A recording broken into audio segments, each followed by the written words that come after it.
நகர்த்த விரும்புகின்றோம் என்ற விடயத்தை மார்ச் மாதம் இந்த ஞாபகத்தின்படி வந்து மார்ச் மாதம் 2010ஆம் ஆண்டு தேர்தல் அறிவிக்கப்பட்ட ஒரு சூழலில் சம்பந்தன் இந்த கருத்தை கூறியிருந்தார். ஆம், அதே நேரத்தில் நீங்கள் கூறுவது 2010ஆம் ஆண்டு 2010ஆம் ஆண்டும் ஒரு தேர்தல் இடம்பெற்றது. பாராளுமன்ற தேர்தல் ஏப்ரல் மாதம் 26ஆம் தேதி. அதற்கு பிறகு 2015 ஒரு தேர்தல் இடம்பெற்றிருக்கிறது. 2013 மாகாண சபைக்கும் ஒரு தேர்தல் இடம்பெற்றது. இதில் இந்த கொள்கை தொடர்பில் தமிழர் தேசம் சுயநிர்ணய உள்ளிட்ட விடயங்களை விலக்கிவிட்டா தமிழ் தேசிய கூட்டமைப்பு தேர்தல் போட்டியிட்டது இல்லை. 2010ஆம் ஆண்டு அப்படி என்றால் நீங்கள் சொல்வதை எப்படி ஏற்றுக்கொள்வது? என்பதை எப்படி ஏற்றுக்கொள்வது? மக்கள் ஆணையை கொடுப்பது இந்த கொள்கைக்காகன்றதுல வந்து நாங்கள் மிக தெளிவு இல்லை. மக்கள் ஆணையை பெறுவது என்பதே, மக்கள் ஆணையை பெறுவதற்காக அதனை முன்வைப்பது என்பதே மக்கள் அதற்கு சாட்சியாக இருக்கிறார்கள் என்பதுதானே. உங்களோடு பாராளுமன்ற குழு கூட்டத்திலே அல்லது பாராளுமன்ற உறுப்பினர்களிடையே பேசிய விடயங்களை மையமாக வைத்து மாத்திரம்தான் நீங்கள் கொள்கை ரீதியான பிரச்சனையாக அதனை கருதுகிறீர்கள். ஆனால் அவர்கள் இதுதான் எங்களுடைய கொள்கை என்பதை திட்டத்தெளிவாக தேர்தல் மூலமே மக்களிடமே அதனை கொடுத்து வாக்குகளை பெற்றிருக்கிறார். இந்த இப்ப சுமந்திரன் நான் நினைக்கிறேன் ஒரு 2-3 கிழமைக்கு முன்னம் இந்த நிகழ்வுல கலந்து கொண்டவர். தன்ராஜ், நீங்கள் அந்த நிகழ்வில் இருந்தீர்கள், நீங்களும் கேள்வி கேட்டீர்கள். அதில் பகிரங்கமாக வந்து அவர் கூறியிருந்தார், வடகிழக்கு இணைப்புக்கு சாத்தியம் இல்லை. இல்லை, நான் சொல்ல வரேன்டா, தமிழ் தேசிய கூட்டமைப்பு தேர்தல் காலத்தில் வந்து நாங்கள் கூறுகின்ற கொள்கைக்காகத்தான் வாக்கு கேட்டவை, அதுக்காகத்தான் வாக்கு பெற்றவை. அது எங்களுக்கு தெரியும். நான் சொல்ல வரேன் என்றால் 2010 நாங்கள் பிரிகிறதுக்கு முதல் தமிழ் தேசிய கூட்டமைப்புடைய 2010ஆம் ஆண்டு உத்தியோகபூர்வமாக வெளியிட்ட தேர்தல் விஞ்ஞாபனம் அல்ல, அன்றைக்கு ஒரு தேர்தல் விஞ்ஞாபனமாக வெளியிடுறதுக்கு இருந்தது. நாங்கள் பிரிஞ்சிருக்காவிட்டால் இந்த தமிழ் தேசியம் சம்பந்தப்பட்ட எந்த ஒரு கருத்தும் வந்திருக்காது.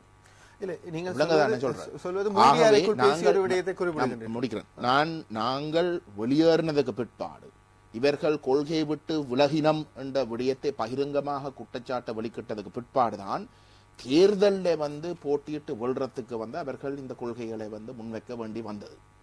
ஆனால் நாங்கள் பகிரங்கமாக அன்றைக்கும் இன்றைக்கும் நாளைக்கும் சொல்ல போற விடயம் என்னென்றால், இது வெறுமனே தேர்தலுக்காக முன்வைக்கிற ஒரு கோஷமே தவிர தமிழ் தேசிய கூட்டமைப்புடைய உண்மையான கொள்கை ஒற்றையாட்சி. அவர்கள் ஏற்கனவே ஒற்றையாட்சிக்கு இணங்கி இருக்கிறார்கள். உங்களுக்கு நன்றாக தெரியும் இந்த நிகழ்வு. அதுதான் நான் சொல்ல வரேன். சுமந்திரன் சொன்னவர் வந்து ஆங்கிலத்திலேயும் தமிழ்லையும் வந்து ஒற்றையாட்சி என்ற வார்த்தைகள் அகட்டப்பட்டு ஒற்றுமை இல்லாட்டி ஐக்கியத்தை பிரதிபலிக்கக்கூடிய வகையிலே ஏதோ வார்த்தைகள் அவர்கள் பாவிக்க போயினோம். ஆனால் சிங்களத்தில் ஏக்கிய ராஜ்ய என்ற வார்த்தை பாவிக்கப்பட போகின்றது என்றதை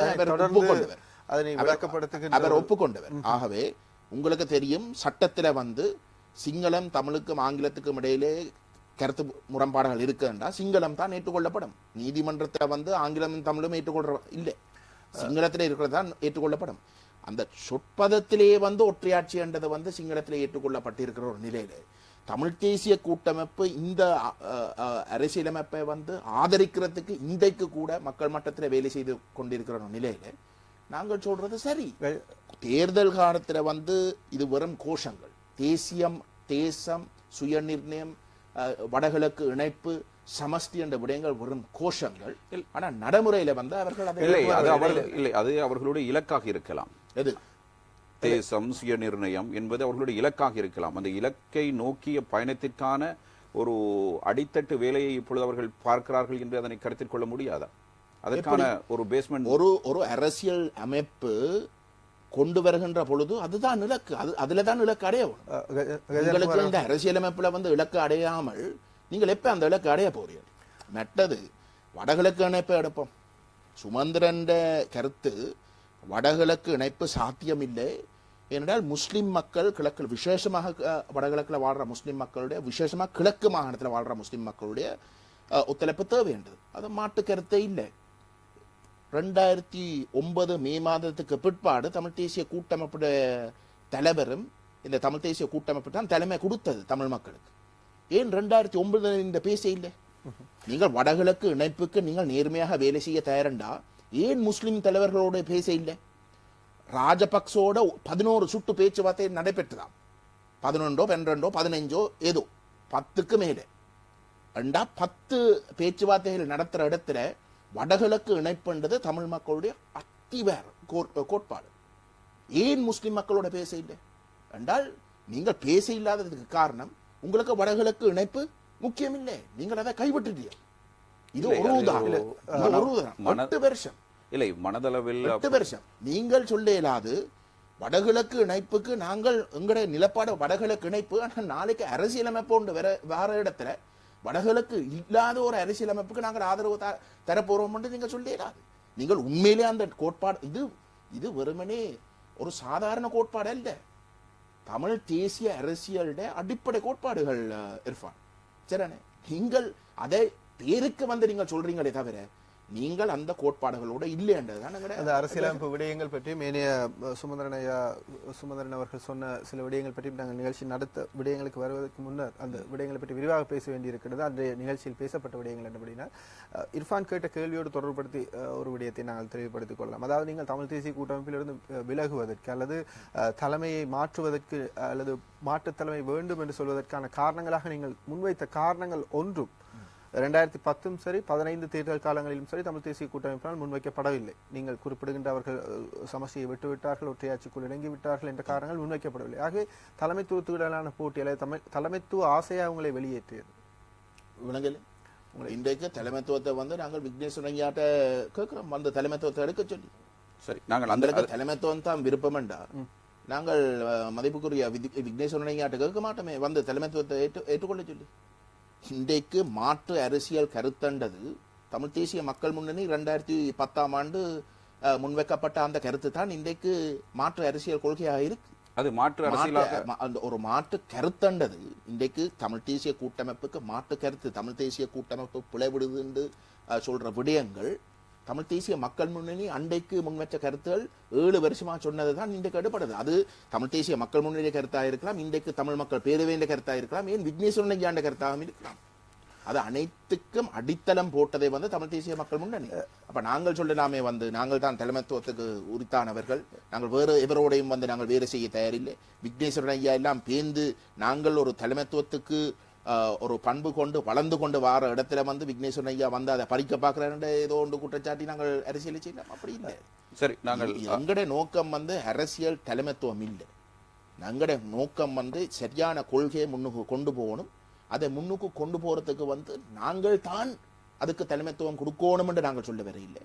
நாங்கள் இணைஞ்சு போகலாம். விக்னேஸ்வரன் ஐயாவை மக்கள் விரும்பினோம், அவர் ஒரு சரியான நிலைப்பாடு எடுத்து முன்னுக்கு போற ஒரு தன்மை தெரிகிற ஒரு இடத்துல மக்கள் விரும்புகிற ஒரு தலைவரை வந்து நாங்கள் முன்னுக்கு கொண்டு போகலாம். அதில் ஒரு மாற்று கருத்தும் இல்லை. சரி, அது தொடர்பிலும் நாங்கள் பின்னர் விரிவாக பேசலாம். அதே இடத்தில் நீங்கள் கொள்கை ரீதியாக விலகி போனதாக கூறுகிறீர்கள். ஆனால் தமிழரசு கட்சியினுடைய தமிழ் தேசிய கூட்டமைப்பு தமிழ் தேசிய கூட்டமைப்பிலிருந்து நீங்கள் கொள்கை காரணமாக கொள்கையிலிருந்து அவர்கள் மாறுபட்டதன் காரணமாக நீங்கள் விலகிச் சென்றதாக கூறுகிறீர்கள். ஆனால் தமிழரசு கட்சியினுடைய செயலாளர் துரை ராஜசிங்கம் அவர்கள் உங்களுடைய விலகல் பற்றி இவ்வாறு கூறியிருக்கிறார். அந்த கருத்தினை நாங்கள் இப்பொழுது பார்க்கலாம்.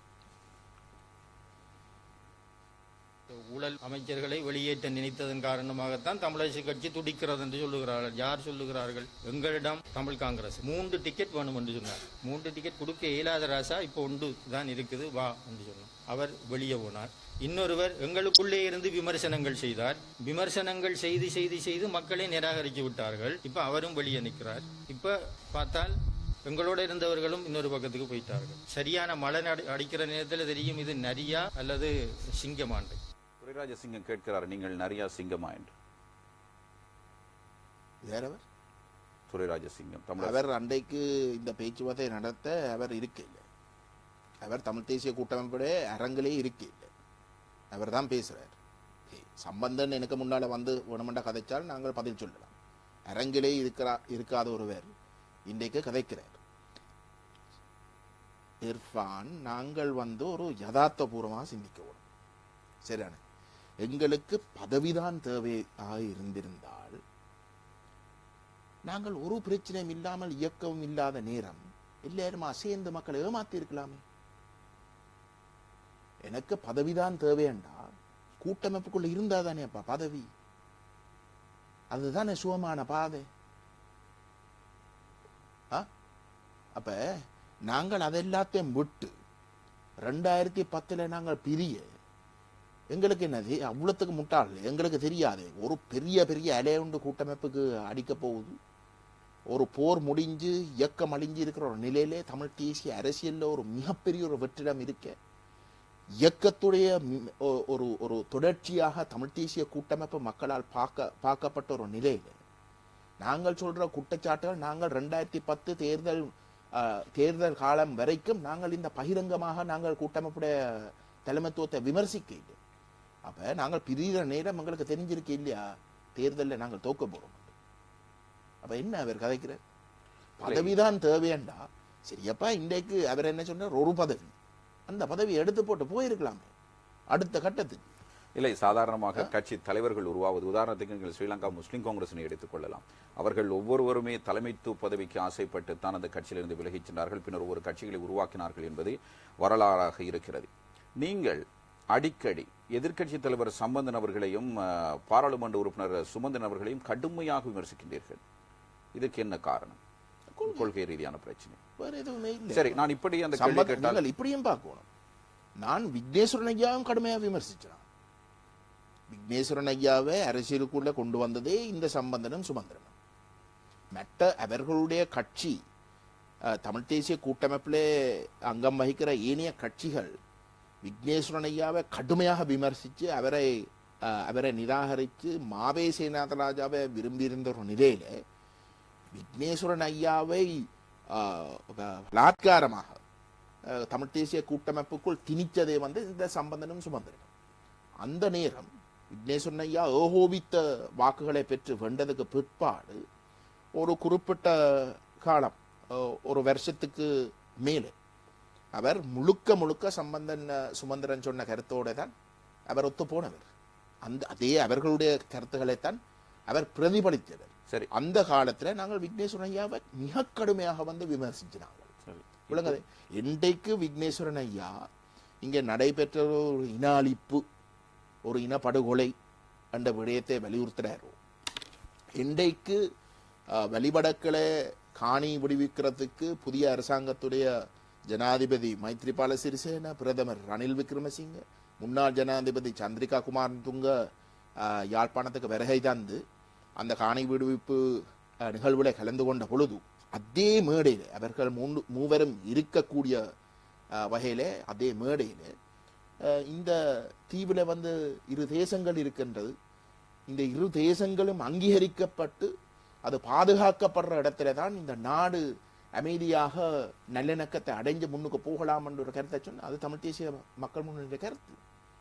இன்றைக்கு நடந்த இனப்படுகொலைக்கு ஒரு சர்வதேச விசாரணை மட்டும்தான் சரிவரும் என்று சொன்னவரோ நாங்கள் அவருடைய பதவியை அவருடைய தலைமைத்துவத்தை ஏற்க தயார் என்று நாங்கள் பகிரங்கமா சொன்னாங்க. இப்ப நான் என்னத்தை சொல்ல வாரேன்டா, எந்த அளவு தூரத்துக்கு நாங்கள் சம்பந்தனையும் சுமந்திரனையும் விமர்சிச்சோ அந்த அளவு தூரத்துக்கு நாங்கள் ஆரம்பத்தில் விக்னேஸ்வரன் ஐயாவையும் விமர்சிச்சோம். இல்லை, நீங்கள் ஆனால் அவர் இன்றைக்கு சரியான நிலைப்பாடை எடுக்கிறாரோ அன்றைக்கு நாங்கள் முழுமையாக அவரை ஆதரிக்கிறத மட்டுமல்ல அவருடைய தலைமைத்துவத்தை கூட ஏற்றுக்கொள்ள தயாராக. இது கொள்கை சார்ந்த பிரச்சனை. இப்பொழுதோ சுமந்திரன் அவர்கள் சம்பந்தன் அவர்களுடைய வலதுகரமாக செயற்படுகிறார். ஒரு காலத்தில் கஜேந்திரகுமார் பொன்னம்பலம் ஏற்ற பாத்திரத்தை தானே இப்பொழுது சுமந்திரன் செய்து கொண்டிருக்கிறார். ஒருவேளை இந்த பாத்திரம் உங்களுடைய கையை விட்டு நழுவி சென்றதால் இருக்கிற காழ்ப்புணர்வால் நீங்கள் பேசுகிறீர்கள் என்று நாங்கள் எடுத்துக்கொள்ள முடியாதா? இர்ஃபான், நான் அரசியலிருந்து தமிழ் தேசிய கூட்டமைப்பு நெருக்கமாக இருந்தீர்கள். அதுல மாற்று கருத்து இல்லை. நான் தமிழ் தேசிய கூட்டமைப்பை விலகினதுக்கு பிறகுதானே சுமந்திரன் வாரார். இப்ப நீங்கள் சொல்றது என்னவென்றால் சுமந்திரன் வந்ததால நான் ஓரம் கட்டப்பட்டதால தான் நான் வெளியேறேன். இல்லை, அப்படி ஒரு குற்றச்சாட்டு இருக்கலாம், அப்படி ஒரு கருத்தும் இருக்கலாம். நான் அப்படி இல்லையே. நாங்கள் வெளியேறினதுக்கு பிறகுதானே சுமந்திரன் 2010 முதல் தடவையாக ஒரு தேசிய பட்டியலில் வாரார். அப்ப இது சுமந்திரனுக்கும் எனக்கும் இருக்கிற பிரச்சனையாக தனிப்பட்ட போட்டியாக இருக்க முடியாது. நான் முதலே கொள்கை ரீதியாக பிரச்சனைப்பட்டு நான் வெளியேறேன். நாங்கள் இந்த பிரச்சனையை பார்க்கின்ற போது நீங்கள் வடமாகாண முதலமைச்சர் பற்றி குறிப்பிடுகின்ற போது அவரது தலைமையை ஏற்றுக்கொள்ள தயாராக இருப்பதாக பகிரங்கமாக அறிவித்திருக்கின்றனர். அந்த விடயங்களை பார்க்கலாம். அதேபோல வடமாகாண சபை பிரச்சனையின் போது அண்மை பிரச்சனையின் போது உங்களுடைய முயற்சி தோல்வி அடைந்தது. நீங்கள் அதன் சார்பாக செயற்பட்ட செயற்பாடுகள் உங்களுடைய முயற்சிகள் தோல்வி அடைந்ததாக கருதக்கூடுமா அல்லது வெற்றி அடைந்ததா? கொஞ்சம் பொறுமையாக இருக்கும். நாங்கள் இந்த பாராளுமன்றத்திலே சம்பந்தன் ஐயா அவர்கள் திரு கஜேந்திரகுமார் பொன்னம்பலத்தை பற்றி சில விடயங்கள் பேசியிருக்கிறார். அதற்கு இவரும் ஒரு பதிலடியை கொடுத்திருக்கிறார். 2 விடயங்களை நாங்கள் பார்க்கலாம். முதலில் எதிர்க்கட்சித் தலைவர் சம்பந்தன் அவர்கள் கஜேந்திரகுமார் பொன்னம்பலம் குறித்து என்ன கூறுகிறார் என்று பார்க்கலாம். Some persons, that whole party didn't poll 15,000 votes. Subandran polled 4 times that vote by himself as his preference vote. Today he being called a traitor because he is working with the government. But he being exposed. He being exposed because these persons who were rejected by the people in 2015 are using your failure to do what you must do by the people as a ground for attacking people like Subandran and me and others too. Even Theradaraja. This can't continue. This must come to an end.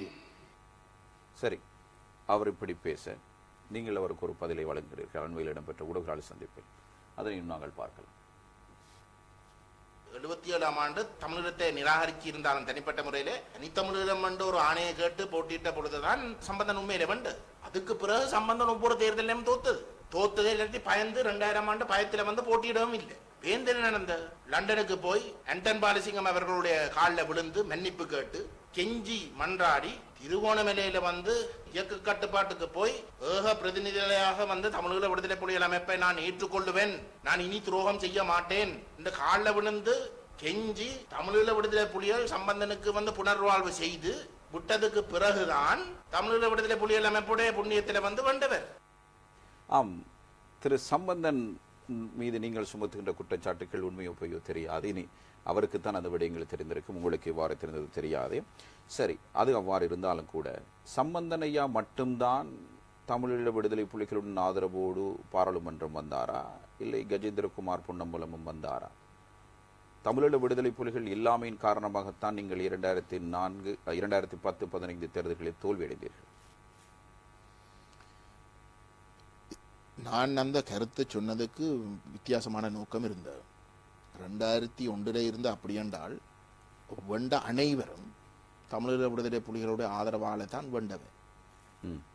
இன்றைக்கு கூட தமிழ் தேசிய கூட்டமைப்பு தேசிய தலைவர் வேலுப்புற பிரபாகரன் அவர்களால் ஆதரிக்கப்பட்ட ஒரு கட்சி என்ற கோணத்தில் தான் மக்களுடைய மிகப்பெரிய பெரும்பான்மை வந்து ஆதரிக்கிறாங்க.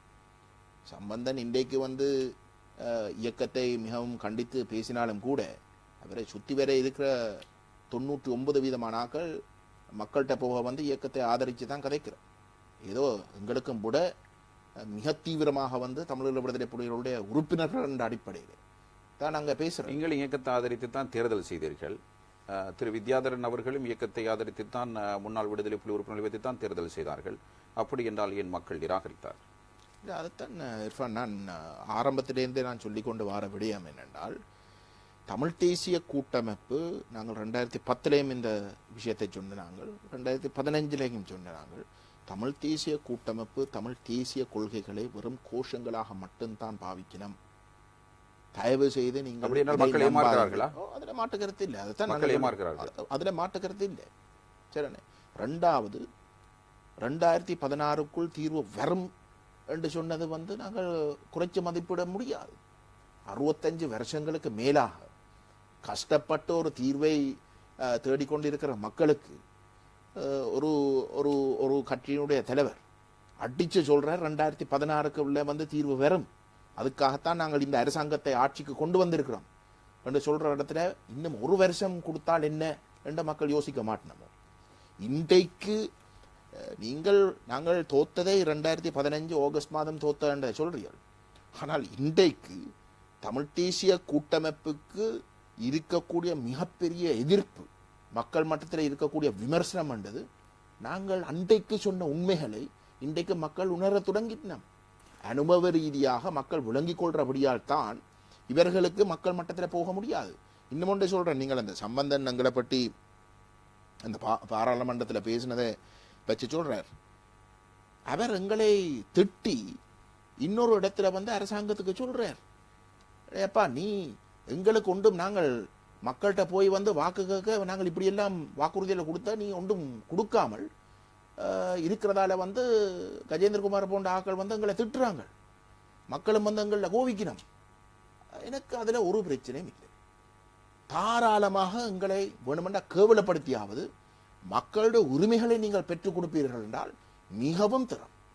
நாங்களும் சொல்றோம், இந்த கஜேந்திரகுமார் பொன்னம்பலமும் தமிழ் தேசிய மக்கள் முன்னணியும் ஏன் இப்ப விக்னேஸ்வரன் ஐயா போன்றவர்கள் வந்து தலைமைத்துவத்துக்கு வராமல் இருக்கிறதுக்காவது சம்பந்தன் ஊடாக தமிழ் மக்கள் விரும்பின அந்த கொள்கைகளை வந்து நீங்கள் நிறைவேற்றி கொடுக்கறத வந்து எங்களுக்கு ஒரு பிரச்சனையும் இல்லை. நாங்கள் அதை ஆதரிப்போம், அதுல ஒரு பிரச்சனையும் இல்லை. ஆனா நாங்கள் ஆணித்தரமாக சொல்றோம், சம்பந்தன் இன்றைக்கு மக்களை ஏமாத்தி சிங்கள தலைவர்களுடைய நிகழ்ச்சிகளை இயங்குறார் என்றதுதான் எங்களுடைய குற்றச்சாட்டு. அதேவேளை நீங்கள் சம்பந்தர் விக்னேஸ்வர இந்த சிங்கள கட்சிகள் அரசாங்கம் சம்பந்தனை ஏமாத்துறது அல்ல நம்முடைய குற்றச்சாட்டு.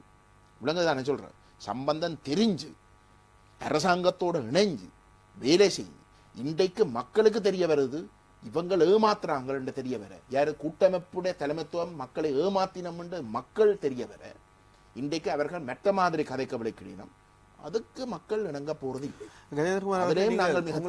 நாங்கள் ஒவ்வொரு முறையும் நாங்கள் மக்கள்கிட்ட சொல்றேன் என்றால், இவே தான் இணைஞ்சு 2013 வந்து ஒற்றையாட்சிக்கு இவை இணைந்திருந்தவே அதுண்ட நாடகம்தான் இதெல்லாம்.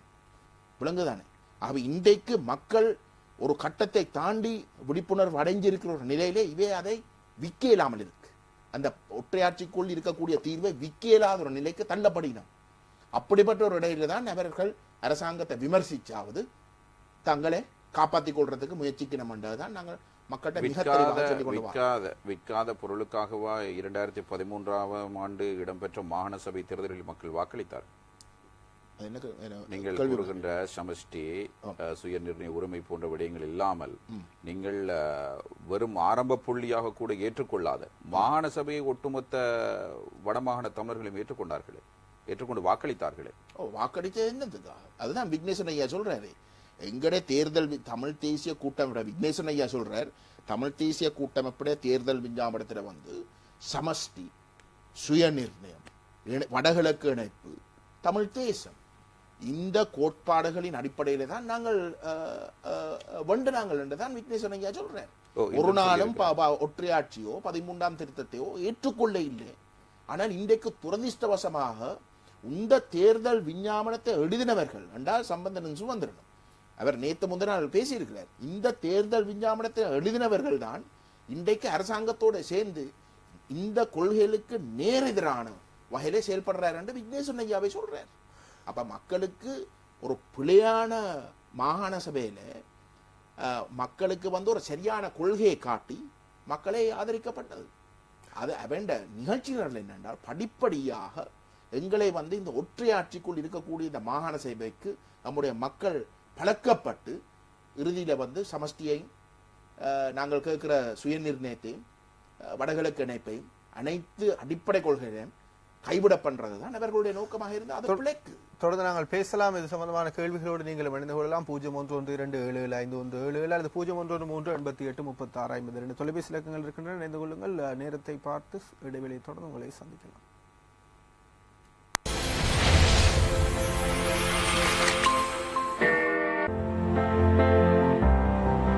Voterbase கோஸ்வே பயிற்றிடமிருந்து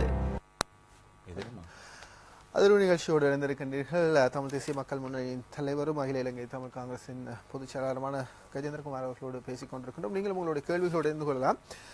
திரு கஜேந்திரகுமார் அவர்களை நீங்கள் பேசிக் கொண்டிருக்கின்ற போது தமிழ் தேசிய கூட்டமைப்பின் தலைவர் எதிர்க்கட்சித் தலைவர் சம்பந்தன் அவர்களை பற்றி பேசுகின்ற போது அவர் இந்த அரசியலில் எவ்வாறு நுழைந்தார் அல்லது அரசியலில் எவ்வாறு வெற்றி பெற்றார் போன்ற விடயங்களை பேசுகின்ற போதும் தமிழீழ விடுதலை புலிகளை பற்றி குறிப்பிடுகின்றீர்கள். அவரது தயவால் வெற்றி பெற்றார்கள், அவரது கால்களை பிடித்தார்கள், இவ்வாறான விடயங்களை குறிப்பிடுகின்றனர். குறிப்பாக சம்பந்தர் அவர்கள் 77ஆம் ஆண்டு முதல் பாராளுமன்றத்துக்கு வந்திருக்கின்றார். அதன் பின்னராக பல்வேறுபட்ட காலகட்டங்களில் ஒவ்வொரு தடவையும் பாராளுமன்றத்துக்கு தெரிவு செய்யப்பட்டிருக்கின்றார். 77 வந்தவர் இல்ல அது 2000 ஆண்டு, அது போல 2010 2010ஆம் ஆண்டு 2015 77க்கு பிற்பாடு அனைத்து தேர்தலையும் வந்து சம்பந்தம் வெற்றி பெறவில்லை. 2000ஆம் ஆண்டு அவர் போட்டியிடவே இல்லை. பயத்தில் வந்து அவர் போட்டியிட்டால் வந்து படுதோல்வி அடைவார் என்று அவர் போட்டியிடவே இல்லை. இந்த 2001 வந்து நான் சொன்னபடி வந்து தமிழீழ விடுதலை புலிகளுடைய தத்துவாசிரியர் பாலசிங்கம் ஐயாவை லண்டனில் சந்தித்து மன்னிப்பு கேட்டு பாலசிங்கம் ஐயா சொன்னவர் வந்து நீங்கள் தயவு செய்து எண்ணற்ற மட்டும் கேட்ட பிரயோசனம் இல்லை, மேலிடத்துக்கு போய் கேளுங்கள் என்று சொல்லிட்டேன். இயக்க கட்டுப்பாட்டு பிரதேசங்களுக்கு வந்து திருகோணமலைக்கு சென்று உத்தியோகபூர்வமாக வந்து மன்னிப்பு கேட்டு தான் அனைத்து நிலைப்பாடுகளுக்கும் ஒத்துழைக்க தயார் என்று சொன்ன ஒரு நிலையிலே தான் உண்மையிலே இவ்வாறு வருவோம். அவர் தமிழீழ விடுதலை கூட்டம் தமிழீழ விடுதலை புலிகள் அமைப்பை உதவி செய்தார். எல்லாருக்கும் தெரிஞ்சபடி தமிழீழ விடுதலை புலிகள் இயக்கம் சம்பந்தமான விடயங்களை பேசுகின்ற போது இவ்வாறான ஒரு விடயத்துக்கு வருவோம். தமிழீழ விடுதலை புலிகள் தமிழ் தேசிய கூட்டமைப்பை உருவாக்கினார்கள். அதன் பின்னராக தமிழ் மக்கள் தமிழ் தேசிய கூட்டமைப்பை ஆதரிக்க தொடங்கினார்கள். 2009ஆம் ஆண்டுக்கு பின்னர் தமிழ் மக்களுக்கு ஒரு முக்கியமான ஒரு புள்ளியாக அல்லது ஒரு ஆதரவு தளமாக தமிழ் தேசிய கூட்டமைப்பை பின்பற்ற தொடங்கி இருக்கின்றனர். இப்போது கூட்டமைப்பு என்ற ஒரு சக்தி தான் தமிழ் மக்களுடைய பலமாக இருக்கிறது. இவ்வாறான தமிழ் மக்களுடைய எதிர்பார்ப்பாகவும் இருக்கிறது. ஒரு தீர்வை நோக்கிய பயணத்தில் தமிழ் மக்களுடைய எதிர்பார்ப்பாகவும் இருக்கிறது. அது தேர்தல்கள் பறைசாற்றி இருக்கின்ற அந்த விடயங்களை அவ்வாறான ஒரு நம்பிக்கை புள்ளியை சிதைப்பதற்காக முயற்சிகள் மேற்கொள்வது, மாற்று தலைமையை பேசுவதும் இந்த காலகட்டத்துக்கு பொருத்தமானதாக இருக்கும். நீங்கள் பலமாக இருக்குது என்றால் வந்து என்னத்துக்காக பலம்?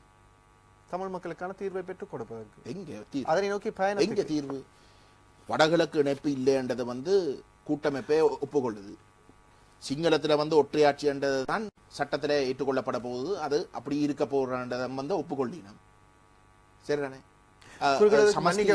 வந்து சிங்கள தலைவர்களே மிக தெளிவாக சொல்லி இருக்கிறார். குறுக்கிடத்துக்கு மன்னிக்க வேண்டும். அதாவது சுமந்திரன் அவர்கள் இங்கே வந்தபோது குறிப்பிட்ட விடயம் சிங்களத்தில் ஐக்கிய ராஜ்யம் என்று குறிப்பிட்டு விட்டு இதுவரை காலமும் இருக்கின்ற அரசியலமைப்பில் அதற்கான விளக்கமோ அதற்கான தெளிவுபடுத்தல்களோ போடப்படவில்லை. ஆனால் இப்போதைய அரசியலமைப்பு வடிவமைக்கப்பட்டுக் கொண்டிருக்கிற அரசியலமைப்பில் அதற்கான விளக்கம் போடப்பட்டு ஒற்றையாட்சி என்ற ஒரு பதத்துக்கு அல்லாமல் ஒன்றுபட்ட இலங்கை என்ற ஒரு விடயத்தை ஏன் நீங்கள் அந்த ஐக்கிய ராஜ்யம் என்ற வார்த்தை நீங்கள் ஆங்கிலத்திலையும் தமிழ்லையும் வந்து ஐக்கிய ராஜ்யம் என்ற வார்த்தைக்கு இருக்கக்கூடிய தமிழ்லையும் ஆங்கிலத்தையும் வந்து நீங்கள் நீக்கலாம்டா சிங்களத்திலே நீக்கலாமே. சட்டத்திலே சட்டம் மிக தெளிவு.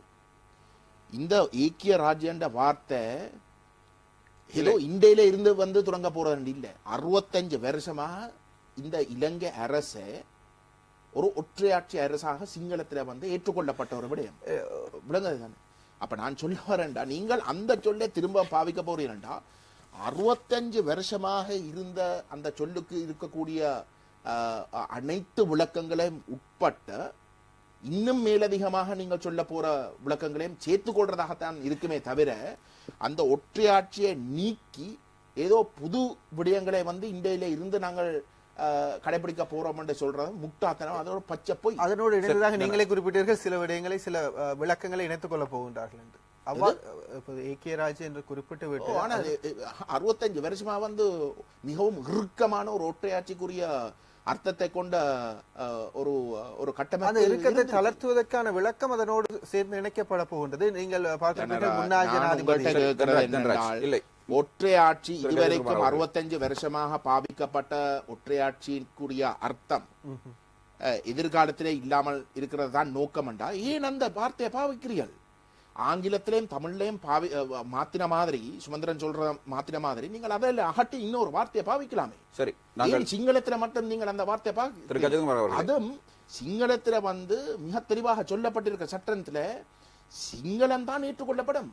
ஆங்கிலத்துல நீங்கள் என்ன வார்த்தை பாவிச்சாலும் சமஷ்டி என்று பாவிச்சாலும் கூட சிங்களத்துல பாவிக்கப்படுற கருத்து தான் ஏற்றுக்கொள்ளப்படும் என்று சட்டத்துல சொல்லி இருக்கு. நீங்கள் எந்த ஒரு சட்டத்தை மடுங்கோ அரசியலமைப்பு மட்டும் பார்க்க வேணும் என்று இல்லை. ஒரு சாதாரண சட்டத்தை ஐடிஎன் என்ற நிறுவனத்தை உருவாக்கின சட்டத்தை நீங்க எடுத்து பார்த்தாலும் வந்து அதுல இறுதியில வந்து சொல்லப்படுது. அப்ப ஏன் நீங்கள் இப்படி ஏமாத்துறீங்க? நாங்கள் இப்பொழுது கஜேந்திரகுமார் பொன்னம்பலம் அவர்கள் தமிழ் மக்களுக்கான தீர்வு என்ன என்பதை பற்றி கூறுகிறார். அதனிடத்தில் திரு சுமந்திரன் அவர்களும் இது யதார்த்தபூர்வமாக எங்களால் முடிந்தது என்று கூறுகிறார். இவருடைய அழுத்தமும் அவருடைய கருத்தும் என்ன என்பதை இப்பொழுது நாங்கள் பார்க்கக்கூடியதாக இருக்கும். திரு கஜேந்திரகுமார் பொன்னம்பலம் அவர்களும் பாராளுமன்ற உறுப்பினர் சுமந்திரன் அவர்களும் தமிழ் மக்களுக்கான தீர்வு தொடர்பில் அந்த முயற்சிகள் தொடர்பில் இருக்கின்ற பிரச்சனைகள் தொடர்பில் இவ்வாறு பேசியிருக்கிறார்கள்.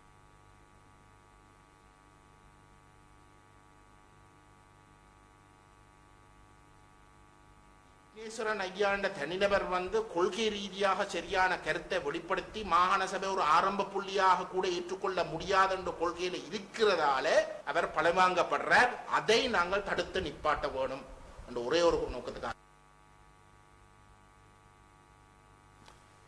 ஆமா, இந்த இடத்தில் திரு கஜேந்திரகுமார் பொன்னம்பல அவர்களே, நீங்கள் உங்களுடைய சுயநிர்ணய உரிமை கோரிக்கை உள்ளிட்ட விடயங்களை குறிப்பிட்டிருந்தீர்கள். அதே நேரத்தில் அரசியலமைப்பு ரீதியிலான முயற்சிகள் எவ்வாறு இடம்பெறுகின்றன என்பது குறித்து சுமந்திரன் அவர்கள் குறிப்பிட்டிருக்கின்றார்கள். அதை நாங்கள் இப்போது பார்க்கலாம். வரப்போகின்ற அரசியலமைப்பிலே வந்து இலங்கை அரசு என்ற இயந்திரம் ஒரு சமஷ்டி ஆட்சி என்று பகிரங்கமாக பதிவு செய்யப்படாத பட்சத்திலேயும், வடகிழக்கு இணைப்பு உறுதிப்படுத்தாமல் இருக்கின்ற ஒரு பட்சத்திலேயும், தமிழ் தேசம் அங்கீகரிக்கப்படாத பட்சத்திலேயும், தமிழ் தேசத்துக்கு சுயநிர்ணய உரிமை உத்தியோகபூர்வமாக ஏற்றுக்கொள்ளப்படாத நிலையிலே வரப்போகின்ற அரசியலமைப்பை தமிழ் மக்கள் நிராகரிக்க வேண்டும் என்ற ஒரு நிலைப்பாடை நாங்கள் மிக தெளிவாக கூறிக்கொண்டு வருகின்றோம். 11ஆம் திருத்தத்தை பற்றி பேச வேண்டிய தேவையே இல்லாத வேளையிலே வேண்டுமென்றே அடுத்தடுத்த ஒவ்வொரு நாளும் 13ஆம் திருத்தத்துக்குள்ளே தீர்வு வரப்போகிறது, 13ஆம் திருத்தத்துக்குள்ளே தீர்வு வரப்போகிறது, ஒற்றையாட்சிக்குள்ளே தீர்வு வரப்போகிறது என்று மக்களை பயங்காட்டி மக்களை திசை திருப்பி இந்த வருகிற தீர்வை குழப்புகிற வெளிப்படையான நோக்கத்தோடு சிலர் செயற்படுகிற காரணத்தினாலே நான் வெளிப்படையாக சொல்லுகிறேன். சரி, கஜேந்திரகுமார் அவர்களே, சுமந்திரன் பிழை, சம்பந்தனும் பிழை. நீங்கள் கூறுகின்ற சுயநிர்ணய உரிமை, தமிழர் தேசம், வடக்கு கிழக்கு இணைப்பை இப்போது இருக்கிற சூழ்நிலையில் உங்களால் எப்படி சாத்தியமாக்க முடியும்? எப்போது நீங்கள் அதனை சாத்தியமாக்குவீர்கள்? அவர்களால் தான் முடியாது. அவர்கள் கூறுகின்ற விடயங்கள் அத்தனையும் பிழையானது, அவர்களுடைய கொள்கைகளுக்கு முரணாக செயற்படுகின்றார்கள் என்றால் கஜேந்திரகுமார் பொன்னம்பலம் இதனை எப்படி சாத்தியமாக்க போகிறார்? ஒரு உதாரணத்தை கூறுகின்றேன். 2015 நடைபெற்ற ஜனாதிபதி தேர்தலில் வெறுமனே மைத்ரிபால சிறிசேனவும் மஹிந்த ராஜபக்சவும் போட்டியிலே இல்லை. இது 2 தனிநபர்களுக்கோ அந்த கட்சிகளுடைய தலைவர்களுக்கு இடையில நடைபெற்ற வெறும் போட்டி அல்ல.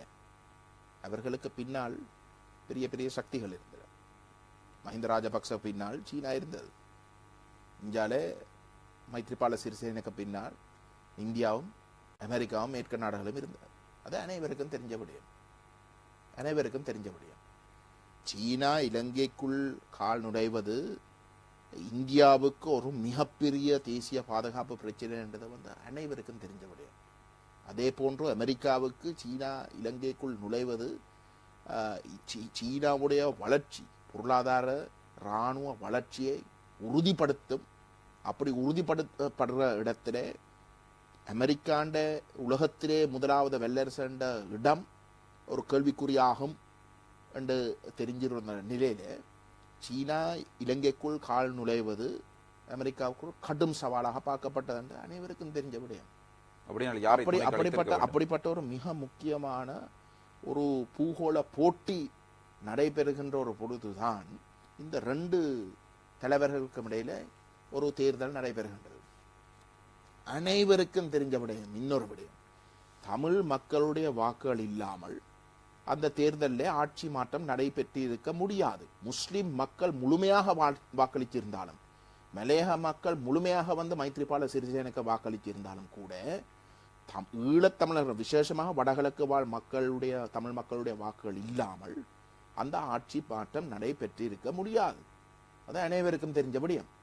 இந்த உலக வல்லரசுகள் 1, 2 இடத்துக்குரிய வல்லரசு போட்டி, அயல் நாட்டுடைய தேசிய பாதுகாப்பு சம்பந்தப்பட்ட ஒரு பிரச்சனை இருக்கிற ஒரு நிலையில இந்த ஆட்சி மாற்றம் எந்தளவு தூரத்துக்கு இந்தியாவுக்கும் விசேஷமாக மேற்கு நாடுகளுக்கும் தேவைப்பட்டது நாங்கள் புரிஞ்சு கொள்ள வேணும். மக்கள் அதை புரிஞ்சு கொள்ளாமல் இருக்கலாம். மக்கள் வந்து நான் முடிக்கிறேன், இது மிக முக்கியமான ஒரு விஷயம். மக்கள் ராஜபக்ச பழிவாங்கணும், ராஜபக்ச செய்த அநியாயத்துக்கு செய்த இனப்படுகொலைக்கு வந்து பழிவாங்கணும் என்ற கோணத்துல வந்து மக்கள் விரும்பி அந்த ஆட்சி மாற்றத்தை விரும்பியிருப்பினோம். ஆனால் நாங்கள் சொல்றேன் என்றால் தலைவர்கள் என்ற வகையிலே இந்த போட்டிக்கு பின்னால் இருக்கக்கூடிய சர்வதேச அரசியல் சூழலை பயன்படுத்தி நீங்கள் பேரம் பேசியிருக்கணும். யாரோடு நீங்கள் இந்த வல்லரசுகளோட பேரம் பேசியிருக்கணும். விசேஷமாக இந்தியாவோட அமெரிக்காவோட வந்து பேரம் பேசியிருக்கணும். ஏன்னா அவர்களுக்கு வந்து எப்படி என்றாலும் இந்த ஆட்சி மாற்றத்தை ஏற்படுத்தியே ஆகணும் என்ற ஒரு தேவை இருக்கு. தமிழ் மக்களுடைய வாக்குகள் இல்லாமல் அந்த ஆட்சி மாற்றம் நடைபெற்று இருக்க முடியாது. ஆனா நீங்க பேரம் பேசி இல்லை, நீங்கள் போய் என்ன செய்தீர்கள்? நிபந்தனை இல்லாத ஆதரவு கொடுத்தீங்களே. இன்றைக்கு நடுத்தரவு எதுல தீர்வுன்ற விஷயத்துல வந்து நாங்கள் ஒற்றையாட்சிக்குள்ள போறோம். வடகிழக்கு இணைப்பு இல்லை, இல்லை, சமஷ்டி நீங்கள் இல்லை. மீண்டும் அந்த விடயத்துக்கு வருகிறீர்கள். பௌத்த சமயத்துக்கு முன்னுரிமை. அமெரிக்காவுக்கோ இந்தியாவுக்கோ என்ன தேவை இருக்கிறது ஈழத்தமிழர்களுக்கு தீர்வு பெற்றுக் கொடுக்க வேண்டும் என்று? எதனால்? அப்படியானால் அவர்களால் ஏன் யுத்தத்தை நிறுத்தி இருக்க முடியாது? சொல்றேன், இந்த வல்லரசுகள் தமிழ் மக்களுடைய நலங்களை கருதி செயல்பட போறது இல்லைன்றது எங்களுக்கு தெரிஞ்சிருக்கணும். இந்த கூட்டமைப்பு சொல்லுது ஏதோ இந்தியாவும் அமெரிக்காவும் எங்களுடைய நலங்களை கருதி தான் எல்லாத்தையும் செய்யணும். இல்ல, அவர்களுடைய நலங்களை கருதி தான் செய்யணும். அதை நாங்க விளங்கிக் நீங்களே ஏற்றுக்கொள்கிறது. அவர்களுடைய நலன் கருதி எல்லாவற்றையும் செய்கின்ற பொழுது தமிழர் நலன் கருதி அவர்கள் எல்லாம் உதவி புரிவார்கள் என்று நீங்கள் எப்படி கொண்டு வருவோம் இர்ஃபான். நாங்கள் அந்த இடத்துக்கு கொண்டு அவர்கள் விரும்பி வர போறது இல்லை. சரி, அவர்கள் அழுத்தம் கொடுத்தார்கள் என்று வைத்துக் கொள்வோம். அமெரிக்காவும் இந்தியாவும் அழுத்தம் கொடுத்தது என்று இலங்கையில் மாற்றத்தை கொண்டு வந்துட முடியுமா? ஏன் இல்லை? எவ்வாறு? 13ஆம் திருத்தம் எப்படி உருவாக்கப்பட்ட? அது இந்திய இலங்கை உடன்பாட்டின் அடிப்படையில் எப்படி அது நடந்தது? எப்படி நடந்தது? மாகாண சபையில் உருவாக்கப்பட சிங்கள மக்கள் அதை விரும்ப இல்லை. ஏன் தமிழ் மக்களும் விரும்ப இல்லை. ஆனா இந்தியா அதை செய்விச்சு. அப்போது இருந்த நிலைமை வேறு, இப்போது இருக்கிற நிலைமை வேறு. ஒரு கட்டத்தில் விடுதலை புலிகள் பலமாக இருந்தார்கள். எனக்கு சொல்லுங்க எப்படி வேற? நான் சொல்றேன் வேற இல்லை. நான் சொல்றேன் அண்டைக்கும் பூவோல போட்டி ஒன்று இல்லை. அண்டைக்கு அந்த போட்டி இந்தியா சோவியத் யூனியன் சார்ந்து இருந்தது. இல்லை, அமெரிக்கா ஜெயவர்தன் அமெரிக்கா சார்ந்து இருந்தது. ஜேஆர் அமெரிக்காவை பெரிய இடத்துல இலங்கைக்குள் கால் நுழைவதற்கு இடம் கொடுத்து கொண்டிருந்த ஒரு நிலையில இந்தியா அழுத்தத்தை போட்டு இலங்கையை அந்த அமெரிக்காண்ட பிடியிலிருந்து அகட்டி தன்னுடைய ஆதிக்க வட்டத்துக்குள் கொண்டு வருது. அப்படிப்பட்ட ஒரு போட்டி இன்றைக்கு மேற்கும் இந்தியா உண்டு, சீனா மறுபக்கம். ஆனால் அதே போட்டி நடந்து கொண்டிருக்கு. அதே யுத்தம் நடைபெற்றுக் கொண்டிருந்த ஒரு காலப்பகுதி விடுதலை புலிகளும் பலம் பெற்றிருந்தார்கள். உருவாக்கினது யார் இர்ஃபான்? ஆயுத போராட்டத்தை பலப்படுத்துறது யார் இர்ஃபான்? இந்த விடயங்களோடு தான் நான் சொல்ல வரேன். இந்த வல்லரசுகள் அந்த அளவு போகும். தங்களுடைய தேசிய நலங்கள் பாதுகாப்பு சம்பந்தப்பட்ட விடயங்கள் அச்சுறுத்தப்பட ஒரு கேள்விக்குறியாக அந்த அளவு தூரத்துக்கு இந்த நாடுகள் போகும். விளங்குது? உலகத்திலே நாடுகள் பிரிகிறது. உலகத்திலே நாடுகள் பிரிகிறது வல்லரசுகளுடைய தேவையின் அடிப்படையில். வல்லரசுகளுடைய தேவையின் அடிப்படையில் நீங்கள் அவர்களுக்கு இலங்கையை பிரிக்க வேண்டும் ஒரு தேவை இருந்திருந்தால் 30 ஆண்டு கால யுத்தத்துக்கு எப்பொழுதோ தீர்வு கண்டிருப்பார்களே. இல்லையே, தேவை ஏன்? இறுதி யுத்தத்தின் பொழுதோ அமெரிக்கா என்ன பங்கினை செய்தது? சரி, விடுவோம், தீர்வினை விடுவோம். தமிழ் மக்களுடைய உயிர்களை காப்பாற்றுவதற்காக அமெரிக்கா என்ன பங்கை செய்தது? இந்தியா என்ன பங்கை செய்தது? எங்களுக்கு அண்டைக்கு தமிழீழ விடுதலை புலிகள் அமைப்பு மேற்கு நாடுகளோடையும் இந்தியாவோடையும் ராஜபக்சவை அந்த மேற்கும் இந்தியாவும் ராஜபக்சவை கட்டுப்படுத்த வேண்டும் என்ற ஒரு தேவை இருக்கு. விளங்குது? சீனா சார்ந்த ராஜபக்சவை கட்டுப்படுத்த வேண்டும் என்ற ஒரு தேவை இருக்க தமிழ் அரசியலை பாவிக்கிறதுக்கு வழிகிட்ட. ஆனா இயக்கம் அந்த ஒவ்வொரு கட்டத்திலையும் பேரம் பேசின. தமிழருக்கு என்ன செய்ய போறீர்கள், தமிழருக்கு என்ன செய்ய போறீர்கள் இயக்கம் கேட்க அந்த வல்லரசுகள் முடிவெடுக்கினம் இந்த படத்திலிருந்து இயக்கத்தை அகட்டணும். என்னன்னா தமிழ் அரசியலை வச்சு கொண்டு தான் சிங்கள தரப்போட பேரம் பேசலாம். சரிதானே? அப்ப இயக்கம் அதுக்கு ஒரு தடை. தமிழ் அரசியல் வெறுமனே தங்களுக்கு ஒரு கருவியாக பாவிக்கிறதுக்கு இயக்கம் தடையாக இருக்கிறதால இயக்கத்தை அந்த படத்திலிருந்து அகட்டினால் இருக்க போற தலைவர்கள் சம்பந்தன் போன்றவர்கள் முழுமையாக தங்களோட கட்டுப்பாட்டுக்குள் வருவினம். அதனாலதான் இயக்கத்தை அகட்டின. ஒரு இனப்படுகொலை செய்தாவது இந்த படத்திலிருந்து இயக்கத்தை அகட்ட வேண்டி வந்ததுக்கான காரணம் என்னென்றால் அதுக்கு பிற்பாடு இருக்கக்கூடிய தலைமைத்துவம் தங்களுடைய எடுபடிகளாக செயல்பட வேண்டும் என்ற நம்பிக்கை இருந்தபடியா நாங்கள் மிக தெளிவாக சொல்றோம். நாங்கள் சொல்றோம் என்னென்றால் எங்களை பொறுத்தவரையிலே இந்தியா மிக முக்கியமான நாடு, அதுல மாட்டு கருத்து இல்லை. சரிதானே? ஈழத்தமிழர்களை பொறுத்தவரையிலே இந்தியா மிக முக்கியமான நாடு, அயல் நாடு. சரிதானே? அவர்களை பகைக்கிறதோ இல்லாட்டி அவர்களை எதிரியாக பார்க்கிறதோ முட்டாத்தனம். அதுல மாட்ட கருத்து இல்லை. தமிழ் தேசிய மக்கள் முன்னே அதுல மிக தெளிவாக இருக்கு. இந்தியாவுடைய தேசிய நிலங்கள் பாதுகாக்கப்பட வேணும் என்றதுல வடகிழக்கு, அதுவும் விசேஷமாக வடகிழக்கு எங்களுடைய தேசத்துல பாதுகாக்கப்பட வேணும் என்றதுல மாட்ட கருத்து இல்லை. ஆனால் இந்தியா தன்னுடைய நிலங்களை அடைவதற்காக தமிழ் மக்களுக்கு பாதிப்பை ஏற்படுத்துற வகையில மட்டும் சிந்திக்கிறதா ஏற்றுக்கொள்ள முடியாது. அப்ப பேரம் பேசுங்க. இந்தியாவுக்கு இருக்கக்கூடிய தேசிய நலங்கள் சார்ந்த அந்த மிகப்பெரிய பிரச்சனைகள் இருக்கிற ஒரு இடத்துல இந்தியாவோட பேரம் பேசும். பேரம் பேசாமல் கண்ணை மூடிக்கொண்டு அவர்கள் விரும்பினபடி வந்து தமிழ் மக்களுக்கு தீமை கொடுக்கக்கூடிய வகையில வந்து நீங்கள் செயல்படுவதுதான் நாங்கள் எதிர்க்கிறோம். சில சந்தர்ப்பங்கள் இருக்கிறது இர்ஃபான் பேரம் பேசுவதற்கான வாய்ப்புகள் கிடைக்கும். அந்த சந்தர்ப்பங்களை சரியாக பயன்படுத்திக் கொள்ள வேண்டும். சில பூகோள அரசியல் விடயங்களை பற்றி பேசுகின்ற போது கூட நீங்கள் சில வேளைகளில் பேசுகின்றது மக்களுக்கு போய் சேருகின்றது என்ற கேள்வி எழுகிறது. காரணம் சமகால விடயங்களோடு நாங்கள் அந்த விடயங்களை பார்க்கின்ற போது நீங்கள் குறிப்பிடுகின்றீர்கள் மக்களுக்கு தெரியாது, மக்களுக்கு தெளிவுபடுத்துவது கஷ்டம், தலைவர்கள் தான் இதற்கு இணைந்து செயற்பட வேண்டும். தலைவர்கள் குறிப்பிடுகின்ற போது சுமந்திரனையா குறிப்பிட்டிருந்தார் ஒற்றையாட்சி அல்லது 13ஆம் திருத்தத்துக்குள் தான் தீர்வு வரப்போகின்றது, ஒரு தீர்வை நோக்கிய பயணத்தின் போது மக்களை பயமுறுத்துகின்றார்கள் என்ற ஒரு குற்றச்சாட்டை உங்கள் மீது வைக்கின்றார்கள். நீங்கள் மக்களை பயமுறுத்துகின்றீர்கள், இந்த ஒற்றையாட்சிக்குள் தான் தீர்வு, ஒன்றும் வரப்போவதில்லை, 13க்குள் தான் தீர்வு. நான் என்ன சொல்றேன்டா, சுமந்திரன் இந்த அதிர்வு நிகழ்வுகளை சொன்னவர் தானே சிங்களத்தில் ஒற்றையாட்சி என்ற விஷயம் வரப்போகுது. ஒற்றையாட்சி என்ற விஷயம் வரப்போகுது. ஐக்கிய ராஜ்ய சிங்களத்தில் பதிவு செய்யப்பட்டும் தமிழ்லையும் ஆங்கிலத்திலேயும் தான் ஒற்றையாட்சியும் யூனிட்டரி ஸ்டேட் என்ற வார்த்தைகள் தவிர்க்கப்படும். சரி, அவர் மிக தெளிவாக சொன்னேன் என்றால் தமிழ்லையும் ஆங்கிலத்திலேயும் ஒற்றையாட்சியும் யூனிட்டரி ஸ்டேட் என்ற வார்த்தைகள் ஒரு நாட்டுடைய ஒரு அரசுடைய தன்மையை குறிக்குது, ஆட்சி முறைமையை குறிக்குது. ஆகவே அந்த வார்த்தைகள் அதில் பதிவு செய்யப்படுறதுன்றது ஆபத்து. அதனால வந்து நாங்கள் தமிழ்லையும் ஆங்கிலத்திலையும் வந்து அந்த வார்த்தைகளை தவிர்த்திருக்கிறோம். அதாவது ஒற்றையாட்சி தமிழ்லையும் ஆங்கிலத்திலே யூனிட்டரி ஸ்டேட் என்ற வார்த்தையும் தவிர்த்திருக்கிறோம்.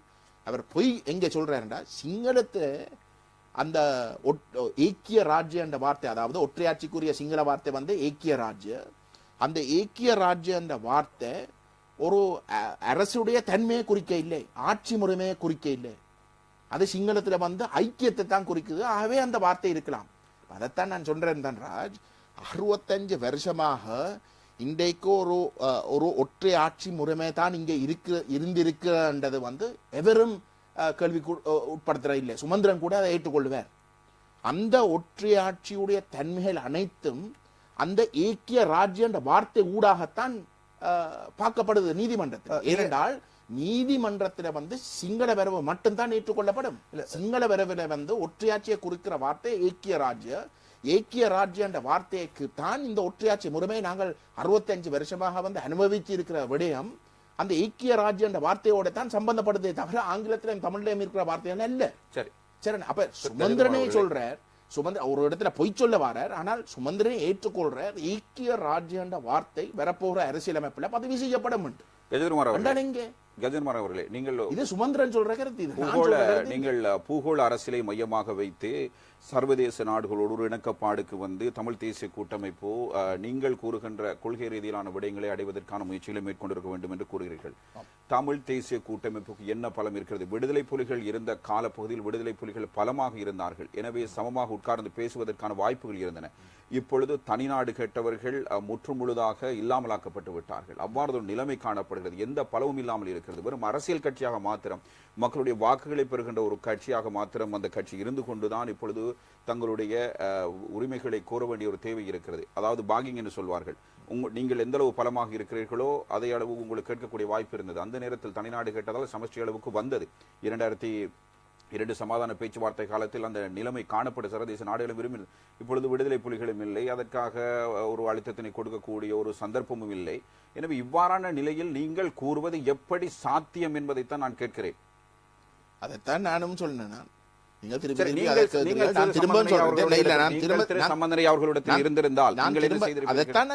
அதைத்தான் நான் சொல்றேன். இப்ப 2015 ஒரு தேர்தல் வருதப்பா. தமிழ் மக்களுடைய வாக்குகள் இல்லாமல் இந்த வல்லரசுகள் விரும்பின இந்த ஆட்சி மாற்றத்தை ஏற்படுத்தி இருக்க முடியாது. நீங்கள் அந்த சந்தர்ப்பத்தை பயன்படுத்தி பேரம் பேசி 2010ஆம் ஆண்டு ஜனாதிபதி தேர்தலில் சரத் பொன்சேகாவுக்கு ஆதரவாக தமிழ் தேசிய கூட்டமைப்பு செயற்பட்டது. அப்பொழுது ஒரு சம்பவம் நடைபெற்றது, உங்களுக்கு ஞாபகம் இருக்கிறது தெரியாது. தமிழ் தேசிய கூட்டமைப்பினுடைய உறுப்பினர்களிடம் தொலைபேசி மூலம் உங்களுக்கும் பொன்சேகாவுக்கும் இடையில் உடன்பாடு இருக்கிறதா, ஒப்பந்தம் இருக்கிறதா என்று கேட்கப்பட்டது. தொலைபேசி ஊடாக ஒரு ஊடகத்தினால் கேட்கப்பட்ட சந்தர்ப்பத்தில் எங்களுக்கு இடையில் இணக்கப்பாடு இருக்கிறது, ஒப்பந்தம் இருக்கிறது, எங்களுடைய கொள்கை அடிப்படையில் நாங்கள் தனித்தேசமாக இயங்குவதற்கான அனைத்து தீர்மானங்களை எடுத்து விட்டோம் என்று கூறினார்கள். கூறியதற்கு பிறகு தெற்கிலே இருக்கின்ற ஊடகங்கள் அதனை தொடர்ந்தும் பிரச்சாரம் செய்து மஹிந்த ராஜபக்ஷின் வெற்றியை 2 மடங்காக்கினார்கள். இது யதார்த்தம். சாதாரணமாக ஒரு இர்ஃபான், உடன்படிக்கைக்கு இப்ப இர்ஃபான், இப்ப நான் சொல்ல வரையிலே வந்து நீங்கள் பகிரங்கப்படுத்தணும். நான் சொல்ல வரையிலே வந்து நீங்க தேர்தலுக்கு முதல் வந்து அதை பகிரங்கப்படுத்தணும். நான் சொல்ல வரேன்டா, உங்களோட மக்களப்பா வாக்களிச்சு உங்களை அனுப்பியிருக்கிறோம். சரிதானே? இந்த சம்பந்தனையும் சுமந்திரனையும் வந்து மக்கள் தான் வாக்களிச்சு அனுப்பியிருக்கிறோம். நீங்கள் மக்களுக்காக வந்து அரசாங்கத்தோட போய் பேரும் பேசி எதையும் கிடைக்க போறதில்லை. அது உங்களுக்கு தெரியும். சிங்கள கட்சிகள் எப்படி செயல்படும் உங்களுக்கு தெரியும். பூகோள ரீதியாக இருக்கிற இலங்கையில் கொஞ்சம் இருங்க, நான் முடிக்கிறேன். முடிக்க விடணும். முக்கியமான குற்றச்சாட்டை முன்வைக்க வந்து நான் விடை கொடுக்கறதுக்கு நீங்க முழுமையாக விடணும். சரி, நான் என்ன சொல்றேன்டா, இந்த வல்லரசுகள் நீங்கள் பேசி இருக்கணும். இந்த வல்லரசுகளிடம் இருந்ததான் நீங்கள் அந்த வாக்குறுதியை எடுத்து இருக்கணும். நீங்கள் இவரோடையும் பேரம் பேசாமல் நிபந்தனை இல்லாத ஆதரவு நீங்கள் பகிரங்கப்படுத்த தேவையில்லை. அந்த அந்த அந்த பேரம் பேச்சு இந்த விடயத்தை குறுக்கிடுவதற்கு மன்னிக்க வேண்டும் கஜேந்திரகுமார் அவர்கள். நான் தமிழ் தேசிய கூட்டமைப்புல வெளியில் இருக்கிறேன். தமிழ் தேசிய கூட்டமைப்புக்குள் இருக்கிற சுரேஷ் பிரேமச்சந்திரன் போன்றவர்கள், விக்னேஸ்வரன் ஐயா போன்றவர்கள் தான் பகிரங்கமா சொல்லினோம். இந்த கொள்கையை விட்டு இவர்கள் விலகினம். நேரம் பேச இல்லை. சுரேஷ் பிரேமச்சந்திரன் எத்தனையோ முறை வந்து சொல்லியிருக்கிறார். சம்பந்தன் எத்தனையோ முறை தாங்கள் சொல்லியும் பேரம் பேசுங்கோ நிபந்தனை ஆதரவு கொடுக்காதீங்கன்னு சொல்லியும் கூட அவங்க அதை செய்யறதுக்கு தயாரா இருக்க இல்லை என்ற கோணத்துல தான் அவர் விமர்சிஇல்லை. நீங்கள் பேரம் பேசுவதை பற்றி குறிப்பிடுகின்றீர்கள். வல்லரசுகளோடு பேரம் பேச வேண்டும் என்று நீங்கள் ஆரம்பத்திலே இந்த தமிழரசு கட்சியினுடைய செயலாளர் பற்றி குறிப்பிடுகின்ற போது இவர் யார் என்னோடு பேசுவதற்கு என்று கேட்டீர்கள். நீங்கள் ஒரு சம அந்தஸ்தை பார்க்க பேரம் பேசுவதற்கு சம அந்தஸ்தோடு இருக்க வேண்டும். வல்லரசுகளோடு பேரம் பேசுவதற்கு சாதாரண ஒரு தமிழ் கட்சியினால் அந்த அளவு பேரம் பேசக்கூடிய வாய்ப்புகள் இருக்கின்றதா என்ற ஒரு கேள்வி விடுதலை புலிகள் வேறு. நான் உங்களுக்கு சொல்றேன், இந்த வல்லரசுகளுக்கு தேவைப்படுவது ஒரு ஆட்சி மாற்றத்தை ஏற்படுத்துறதுக்கு. ஏனென்றால் அவர்களுடைய தேசிய நிலங்கள் பாதிக்கப்படும். மஹிந்த ராஜபக்ச ஆட்சியில இருக்கிறதால தங்களுடைய தேசிய நிலங்கள் பாதிக்கப்படுது. அந்த ஆட்சி மாற்றத்தை எப்ப செய்து கொண்டு வர வேண்டும் என்ற ஒரு தேவை இருக்கிற இடத்துல அந்த ஆட்சி மாற்றத்துக்கு இருக்கக்கூடிய அடிப்படை வாக்குகள் தான் தமிழ் மக்களுடைய வாக்குகளா இருந்தது. இல்லை நீங்கள் இது ஒரு தீர்வு பிரச்சனை. சரியா? நீங்கள் கூறுவது தீர்வுக்கான பிரச்சனை இன்று நடக்கும் அல்லது இந்த அரசாங்கத்துடைய இந்த அரசாங்கத்துடைய பேச்சாளர் கலாநிதி என்ன பேச்சாளர் பேர் என்ன, ராஜித சேனாரத்ன, கேபினட் பேச்சாளர் ராஜித சேனாரத்ன தேர்தல் காலத்தில் மிக தெளிவாக சொன்னவர், இந்த ஆட்சி மாற்றத்தை ஏற்படுத்தி இருக்காவிட்டால் இந்தியாவும் அமெரிக்காவும் ராணுவத்தை இங்கே அனுப்பி இருக்கும். அப்ப ஸ்ரீலங்காவை ஒரு வெளிநாடுகள் வல்லரசுகளுடைய ராணுவத்தை முடியும். அப்ப நீங்கள் அவற்றை கேளுங்கள், என்ன அடிப்படையில் நீங்கள் அதை சொன்னீங்கள். இப்ப அரசியல் நிலைமைகளை விளங்கிக் கொள்ளாமல், பூகோள அரசியல் முக்கியத்துவத்தை விளங்கிக் கொள்ளாமல் நாங்கள் பேசுறதால வந்து எதையும் அடைய முடியாது. ஒரே இடத்தில் இருந்து கொண்டிருக்கணும். திரு கஜேந்திரகுமார் அவர்களே, நீங்கள் பேசிய அந்த சமஷ்டி விடயங்கள், அதுபோல இந்த ஒற்றையாட்சி விடயங்களை பற்றி குறிப்பிடுகின்ற போது முன்னாள் ஜனாதிபதி குறிப்பிட்டிருக்கின்ற ஒரு கருத்தையும் பார்க்கலாம். நாங்கள் சுமந்திரன் அவர்கள் குறிப்பிட்டு கூறிய கருத்துக்கள் அடிப்படையாக கொண்டு முன்னாள் ஜனாதிபதி அவர்களும் அதுபோல தெற்கில் என்ன மாதிரியான அலைகளை ஏற்படுத்தி இருக்கின்றது. இந்த வார்த்தைக்குள் அடங்கி கிடக்காமல் சமஷ்டி ஒற்றையாட்சி போன்ற விடயங்களை பற்றி பேசுகின்ற போது வடக்கில் பேசுகின்ற விடயங்கள் தெற்கில் எவ்வாறான அதிர்வலைகளை ஏற்படுத்தி இருக்கின்ற விடயங்களுக்கு முன்னாள் ஜனாதிபதி அதுபோல தெற்கில் ஏற்படுகின்ற விடயம் என்ன விடயங்கள் கூறப்பட்டிருக்கின்றது என்பதனை பார்க்கலாம். ஆமா தன்ராஜ், அதற்கு முன்பு இப்பொழுது அந்த அதிகார பகிர்வு குறித்து பேசுகிறோம். நாங்கள் அதிகார பகிர்வோடு சம்பந்தப்பட்டு சுமந்திரன் அவர்கள் சில கருத்துக்களை யாழ்ப்பாணத்தில் வைத்து தெரிவித்திருந்தார். அதுக்கு பிரதான காரணமே கஜேந்திரகுமார் பொன்னம்பலம் அவர்கள் 13க்குள் வரப்போகிறது என்று அவர் ஏற்கனவே கூறியிருந்தார். ஒற்றையாட்சிக்குள் வரப்போகிறது 13 அடிப்படையில் என்று நீங்கள் அந்த கூறுகின்ற கருத்துக்கு அவருக்கு எதிர்கருத்து கூற வேண்டிய தேவை இருக்கிறது. ஏனென்றால் மக்கள் மத்தியில் நீங்கள் அதனை கூறுகின்ற பொழுது அவருக்கு அதனை விளங்கப்படுத்த வேண்டிய ஒரு தேவை இருக்கிறது. முதலாவதாக நாங்கள் சுமந்திரன் அவர்கள் என்ன கூறுகிறார் என்பதை பார்க்கலாம். என்னை பொறுத்தவரையிலே கொடுக்கப்படுகிற அதிகாரங்கள் ஒரு விடயம் சம்பந்தமாக மாகாணத்துக்கு கொடுக்கப்பட்டால் அந்த விடயம் சம்பந்தமாக மத்தி அதிகாரங்கள் செலுத்தக்கூடாது. அது முழுமையாக அந்த விடயம் மாகாணத்திலே கொடுக்கப்பட்டதாக இருக்க வேண்டும். அது முதலாவது அம்சம். இரண்டாவது அம்சம், கொடுக்கப்பட்ட அதிகாரங்களை மாகாணத்தினுடைய அனுமதி இல்லாமல் மீளப் பெற முடியாததாக இருக்க வேண்டும். இந்த இரண்டு இருந்தால் அது சமஷ்டி. அதற்காக சமஷ்டி என்று பெயர் பலகை போட வேண்டிய அவசியம் கிடையாது என்பது என்னுடைய நிலைப்பாடு. இடைக்கால அறிக்கையிலே அப்படியான மாற்று வடிவங்கள் சில கொடுக்கப்பட்டிருக்கின்றன. நீங்கள் எதிர்பார்க்கிற தீர்விலே சுமந்திரன் அவர்கள் கூறப்படுவது போன்று அமைந்தால் அதனை எத்தனை சதவீதமாக உங்களால் பார்க்க முடியும்? சாதாரணமாக ஒற்றை வரையில் கூறுங்க. இதனை இந்த தீர்வில் இது எத்தனை சதவீதத்துக்கு ஏற்றுக்கொள்ளக்கூடியதாக இருக்கிறது? சமஷ்டி என்ற அடிப்படைக்கான காரணங்களை அவர் குறிப்பிடுகிறார். இது சமஷ்டி இல்லை. சமஷ்டி என்றா என்ன? ஆகவே 0 புள்ளியில் இருக்கிறது என்று வைத்துக் கொள்வோம். இல்லை 0. நீங்கள் தயவு செய்து இது ஒரு இனம் சம்பந்தப்பட்ட ஒரு பிரச்சனை, கொச்சப்படுத்த கூட இருப்பாங்க. இல்லை தீர்வு ஒரு ஒரு ஒரு ஒரு 65 வருஷமாக ஒரு இனம் மிக தெளிவாக ஒரு ஆணையை கொடுத்து கொண்டு வருகிறது. விளங்குதானே? அது ஒரு சமஷ்டி ஆட்சி முறைக்கு இணைந்த வடகிழக்கிலே தமிழ் தேசம் அங்கீகரிக்கப்பட்டு சுயநிர்ணய உரிமை என்ற அடிப்படையில் அந்த சமஷ்டி அமைய வேணும் என்றது 65 வருஷமாக நாங்கள் 65 அவர்களே நீங்கள் பேசி முடிக்கிறதுக்கு அனுமதிக்குவோம். சரிதானே? ஏண்டா சுமந்திரன் நீங்கள் இங்கே இதில் கூப்பிட்டு இருக்கணும். சுமந்திரனை கூப்பிட்டு நான் உங்களுக்கு இதுக்கு முதலும் சொல்லியிருக்கேன். சுமந்திரனை கூப்பிட்டால் நாங்கள் நேரடியாக வந்து விவாதிக்கலாம். அவர் ஒரு கருத்தை தெரிவிக்க நான் அதுக்கு முழுமையாக ஒரு 11 சொல்றதுக்கு நீங்கள் அனுமதிக்குவோம். சரிதானே? அப்படிப்பட்ட ஒரு ஒரு ஆணையை தான் 65 வருஷமாக நம்முடைய மக்கள் கொடுத்திருக்கிறார். இன்றைக்கு என்ன சொல்லப்படுது? சமஷ்டி என்ற அர்த்தத்தை வந்து சுமந்திரன் மாத்துறார். சரிதானே? சமஷ்டி என்றால் மாநிலத்துக்கு சுயாட்சி, மத்தியிலே மாநிலத்துடைய விருப்பத்தின் பிரகாரம் தான் அந்த ஆட்சிகள் செய்யணும். மாநிலங்களுடைய விருப்பத்தின் பிரகாரம் தான் மத்தியிலே ஆட்சியும் கூட நடக்கும். இது வெறுமனே வந்து மாநிலத்துக்கு ஒரு சில அதிகாரங்களை கொடுத்து போட்டு அதோட முடிக்கிற விஷயம் இல்லை. தமிழர் ஒரு தேசம் என்றால் நாங்கள் சிங்கள தேசத்தோடு இணைஞ்சு வாழ போறோம் என்றால் அது வெறுமனே வந்து ஒரு பிரதேசத்துக்குள்ள மட்டுப்படுத்துற மட்டும் இல்லை. ஒட்டுமொத்த இனங்கள் தாங்கள் விரும்பினபடி இந்த அரசு நடத்தும். மத்திக்கு வந்து சிங்களவர்கள் மட்டும் மாநிலத்துக்கு ஏதோ ஒரு ஒரு அறைக்குள்ள வந்து நாங்கள் போய் முடக்கப்படுற மாதிரி இருக்கேனா? சமஷ்டி என்றாலே மத்தியில வந்து கூட்டாட்சி, மாநிலத்திலே சுயாட்சி, அதான் கொள்கை. அதை பற்றி சுமந்திரன் ஒண்ணுமே சொல்றாரு இல்லை, ஒரு வார்த்தையும் வந்து அதை பற்றி கதைக்க இல்லை. ரெண்டாவது, இவர் நான் ஏன் இந்த ஒற்றையாட்சிக்குள் தீர்வு தான் வரப்போகுது என்று திருப்பி திருப்பி சொல்றதுக்கான காரணம், இன்றைக்கு கூட வந்து மாநிலத்துக்கு அதிகாரங்கள் கொடுக்கப்பட்டிருக்கு. இன்றைக்கு நீங்கள் இன்றைக்கு இருக்கக்கூடிய அரசியலமைப்பை எடுத்து பார்த்தால் மாநிலத்தில் வந்து ஒரு நீண்ட பட்டியல் இருக்கு. காணி அதிகாரம் மாநிலத்துக்கு இருக்கு, போலீஸ் அதிகாரம் மாநிலத்துக்கு இருக்கு, மாகாண போலீஸ் கமிஷன் இருக்கு. ஆனா என்ன பிரச்சனை? மாநிலத்துக்குரிய பட்டியலில் இருக்கக்கூடிய அதிகாரங்கள் கூட ஆளுநருடைய கையில தான் அந்த ஆதிக்கம் செலுத்தப்படுது. மக்களால் தெரிவு செய்யப்படுற முதலமைச்சர் ஊடாக இல்லை. அப்ப சுமந்திரன் சொல்லலாம் மாநிலத்துக்கு கொடுக்கப்படுற அதிகாரம் மாநிலத்துடைய அனுமதி இல்லாமல் எடுக்கலாம் என்று. அதுல ஒரு அர்த்தமும் இல்லை. ஏன்னா மாநிலத்துக்கு கொடுக்கப்பட்டிருக்கிற அதிகாரங்கள் மத்திக்கு கீழே தான் உண்மையிலே செயல்பட போகிறேன் என்றால் அதுல ஒரு பிரயோசனம் இல்லை. இன்றைக்கு இருக்கக்கூடிய மாகாண சபையில, இன்றைக்கு இருக்கக்கூடிய அரசியல் அமைப்புல கூட மாநிலத்துக்கு அதிகாரங்கள் என்று கொடுக்கப்பட்டிருக்கு. மாநிலத்துடைய பட்டியல் இருக்கு, 3 பட்டியல் இருக்கு. ஒன்று மத்திக்கு, ஒன்று மாநிலத்துக்கு, ஒன்று கான்கரண்ட் லிஸ்ட்.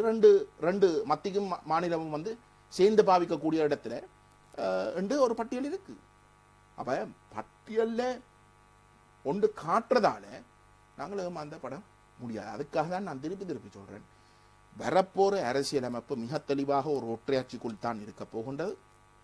அந்த ஒற்றையாட்சிக்குள் எப்படி தமிழருக்கு வந்து சமஷ்டி போல ஒன்று கொடுக்கப்பட்டிருக்கிறதாக காட்ட தமிழ் மக்களை ஏமாத்தி சரித்திரத்தில் முதல் தடவையாக எங்கட சொந்த தலைவர்களால தமிழ் மக்கள் ஒரு ஒற்றையாட்சி ஆதரிக்கிற ஒரு நிலைமை உருவாக்குறதாக நிராகரிக்கிறீர்கள். அப்படியானால் இந்த தீர்வு பொதியை அல்லது இவர்கள் கூறுகின்ற இந்த தீர்வு வழிமுறையை, தீர்வு திட்டத்தை நீங்கள் நிராகரிக்கிறீர்கள், ஏற்றுக்கொள்ள முடியாது. தீர்வு வெளிவரட்டும் உத்தியோகபூர்வமாக நாங்கள் சொல்லுவோம். ஆனால் நாங்கள் மிக தெளிவாக சொல்றோம், தமிழ் தேசிய கூட்டம் இந்த கருத்தோட நாங்கள் ஏற்றுக்கொள்ள இது கட்டாயம் நிராகரிக்கப்பட வேண்டிய விஷயம்.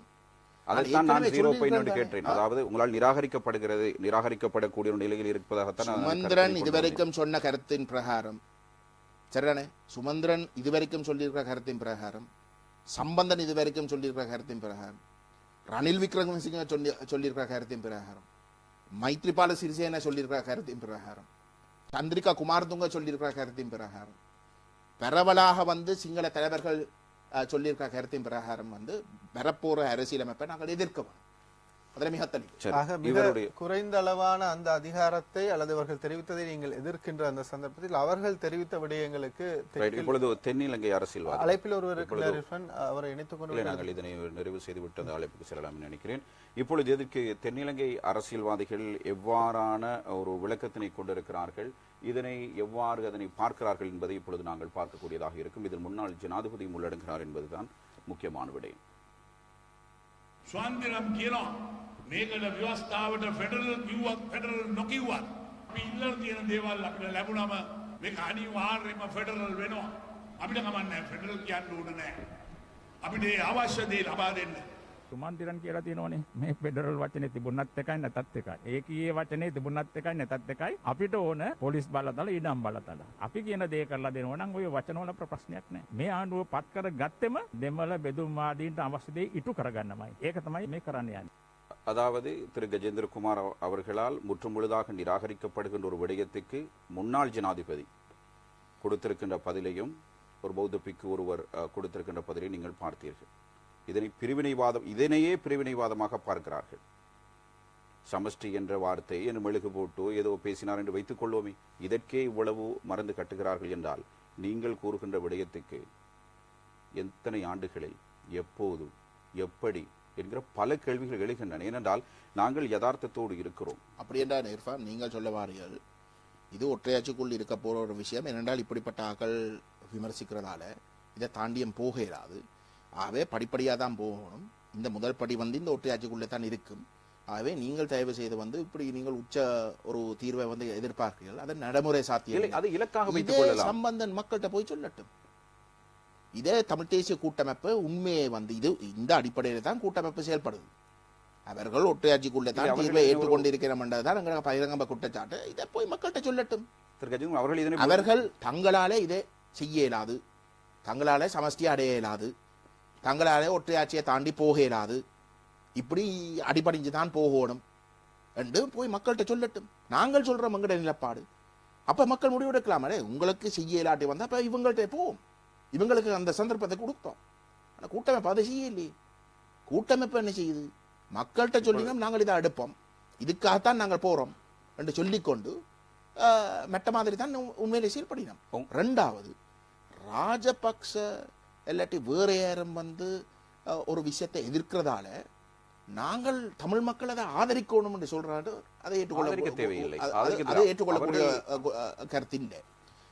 ராஜபக்ச எதிர்க்கிறதுக்கான காரணங்கள் வேற, ராஜபக்ச எதிர்க்கிறதுக்கான காரணங்கள் வேற, நாங்கள் எதிர்க்கிறதுக்கான காரணங்கள் வேற.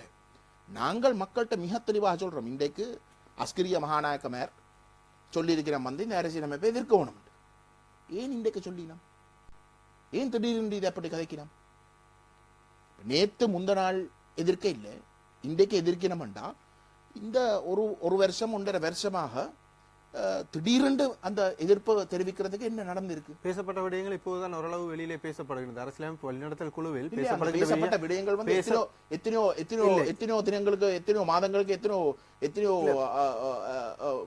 மாதங்களுக்கு முன்னாலே பேசப்பட்ட விடயங்கள் வெளியில பேசப்படக்கூடாது என்பதுதான் அரசியலமைப்பு. என்ன பேசப்பட்டிருக்கு? புது விடயங்கள் என்ன பேச? நீங்கள் குறிப்பிட்ட இந்த சுமந்திரன் அவர்கள் இப்போது குறிப்பிடுகின்ற விடயங்களாக இருக்கலாம். இல்லையே சுமந்திரன் இதை ஆரம்பத்திலே சொல்லிக் கொண்டு வர. சுமந்திரனே உங்களோட நிகழ்விலே சொன்னவர், என்னோட நடந்த ஒரு பகிரங்க விவாதத்தில் 2015ஆம் ஆண்டு மே மாதம் நடைபெற்ற ஒரு பகிரங்க விவாதத்தில் யாழ்ப்பாணத்தில் வந்து யூரோவில் என்ற இடத்துல வந்து நடைபெற்ற விவாதத்தில் தான் மிக தெளிவாக இந்த விஷயங்கள் எல்லாத்தையும் அன்றைக்கே சொன்னதாக. சரிண்ணே? அப்ப சுமந்திரன் சொன்னது வந்து பரவலாக ஊடகங்களை வந்து இருக்கு. நான் சொல்றேன் இன்றைக்கு அஸ்கிரிய மகாநாயக்க மேர் வந்து எதிர்க்கிறதுக்கான காரணம் இதுவும் தமிழ் மக்களை ஏமாத்துறதுக்கு ஒரு முக்கிய புள்ளி. சரிண்ணே? ஏனென்றால் தமிழ் மக்கள்கிட்ட இப்ப தமிழ் தேசிய கூட்டமைப்புடைய தலைவர்கள் சென்று சொல்லுவினோம், இந்த பேர் ராஜபக்ச எதிர்க்கிறார், மகாநாயக்க மேர் எதிர்க்கினோம். ஏனென்றால் இதுல சமஷ்டி இருக்கிறபடியால் தான் அதை எதிர்க்கினோம். ஆகவே இந்த கஜேந்திரகுமாரோ இந்த விக்னேஸ்வரனோ இவை போன்ற ஆக்கள் சொல்ற கருத்தை ஏற்றுக்கொள்ளாதீங்கோ என்று சொல்றதுக்காகத்தான் இது நடக்குது. இல்லை, தமிழ் தேசிய கூட்டமைப்பு, நீங்கள் ஏதோ தமிழ் தேசிய மக்கள் முன்னணியும் தமிழ் தேசிய கூட்டமைப்பும் மிக பலம் வாய்ந்த கட்சிகள். அதாவது கீரை கிடைக்கும் எதிர்க்கடை வேண்டும் என்பார்கள். தமிழ் தேசிய கூட்டமைப்பிலே ஏராளமான பாராளுமன்ற உறுப்பினர்கள் அங்கம் வகிக்கிறார்கள். தமிழ் தேசிய மக்கள் முன்னணி மக்களால் நிராகரிக்கப்பட்டிருக்கிறது. எனவே அந்த கொள்கை குறித்தும் சிந்திக்க வேண்டி இருக்கிறது. 2 தேர்தலில் உங்களுடைய கொள்கை வைத்து ஒரு நீங்களே சொல்றீங்க வந்து அங்கட கொள்கையை தான் கூட்டமைப்பு ஏற்றுக்கொண்டது. ஆகவே நீங்கள் சொல்ல வந்து கூட்டமைப்பு கொள்கையை விட்டு விலகிட்டு இல்லை. நீங்கள் ஆரம்பத்தில் நீங்கள் சொன்ன கருத்து என்னென்றால் நீங்கள் எப்படி சொல்லுவீங்க கூட்டமைப்பு கொள்கையை விட்டு விலகுது என்று? ஏன்னா நீங்கள் சொல்ற கொள்கையை தான் அவர்கள் மக்கள்கிட்ட முன் வச்சு வாக்கு எடுக்கிறோம். இல்லை, அவர்கள் கூட்டணியாக இருக்கிறார்கள், கூட்டமைப்பாக நீங்கள் சொல்லல அப்படின்ற நீங்கள் சொல்லல வந்து எங்கட கொள்கை தோத்துட்டு விளங்குதானே? அதுல 2 வித்தியாசம். நாங்கள் வெள்ளை இல்லைன்றது வேற, ஆனா கொள்கை தோத்தன்றது நீங்க சொல்லல. என்ன நீங்களே சொன்னீங்களா ஆரம்பத்துல தமிழ் தேசிய கூட்டமைப்பு நீங்கள் சொல்ற கொள்கையிலிருந்து விலக இல்லை என்றால் அதே கொள்கையை தான் மக்கள்கிட்ட கொண்டு போய் வாக்கு எடுக்கிறோம், மக்களும் வாக்களிச்சு இருக்கிறோம். நீங்கள் சொல்வதை நான் ஏற்றுக்கொள்கிறேன். சரி, அதே நேரத்தில் இப்பொழுது இந்த விடயம் குறித்து இப்பொழுது நீங்கள் தமிழ் தேசிய கூட்டமைப்பின உங்களுடைய இதற்காக வேண்டி, அதாவது தமிழ் மக்களை ஏமாற்றுவதற்காக வேண்டி அஸ்கிரிய மாநாயக்க தேரர்கள் நாடகம் ஆடுகிறார்கள், அல்லது அவர்களுடைய கூறுகின்ற கருத்துக்களை வைத்து இவர்கள் அரசு அவ்வாறான ஒரு தேவை ஏன் இப்பொழுது ஒரு நெருக்கடியான ஒரு கட்டம். தமிழ் தேசிய கூட்டமைப்பில் அங்கம் வைக்கின்ற கட்சித் தலைவர் கூட நாங்கள் சென்று இது தொடர்பில் பேசுவோம், ஒரு பிரச்சனை வரப்போகுது, அவர்கள் அரசியலமைப்பை வேண்டாம் என்கிறார்கள், தேர்தல் சீர்திருத்தம் மட்டும் இருந்தால் போதும் என்கிறார்கள். இப்பொழுது இவ்வளவு தூரம் வந்ததற்கு பிறகு இது பேசப்படுவதற்கு பிரதான காரணம் என்னவென்று நீங்கள் கேட்டீர்கள். பண்டாரநாயக்க ஞாபகார்த்த மாநாட்டு மண்டபத்திலே இடம்பெற்ற இது தொடர்பான செயலமர்வின் பொழுதோ இந்த இடைக்கால அறிக்கை தொடர்பான சில ஆவணங்கள் வெளியாகி இருக்கின்றன. அந்த ஆவணங்கள் வெளியானமை குறித்து பாராளுமன்றத்திலே பல்வேறு வாத பிரதிவாதங்கள் இடம்பெற்றன. அதில் பௌத்த மதம் குறித்து இதன் நிலை எவ்வாறு இருக்க வேண்டும் என்பது குறித்து ஒரு 3 அவங்க சொன்ன இப்ப நீங்கள் எனக்கு காட்டினது பௌத்த சமயம் தொடர்பான விஷயத்தை வச்சுக்கொண்டு எதிர்க்கிறான் இல்லை. அவர்கள் சொல்றாங்க வந்து சமஷ்டி வரப்போகுது, சமஷ்டி வரப்போறபடியால் வந்து நான் சொல்கிறேன் ஒட்டுமொத்தமாக இப்பொழுது அரசியலமைப்பு ஒரு நிறைவுறுகின்ற தரவாய் பிரதமரும் அறிவித்து விட்டார். பிரதமருடைய அறிவிப்புக்கு பிறகுதான் இது வருகிறது. அதில் அரசியல் காரணங்களும் இருக்கலாம். இல்லையில் நான் உங்கள்கிட்ட கேட்கிறது வெரி சிம்பிள். சரிண்ணே, ஏன் இந்த நேரத்தில் எதிர்ப்பான்?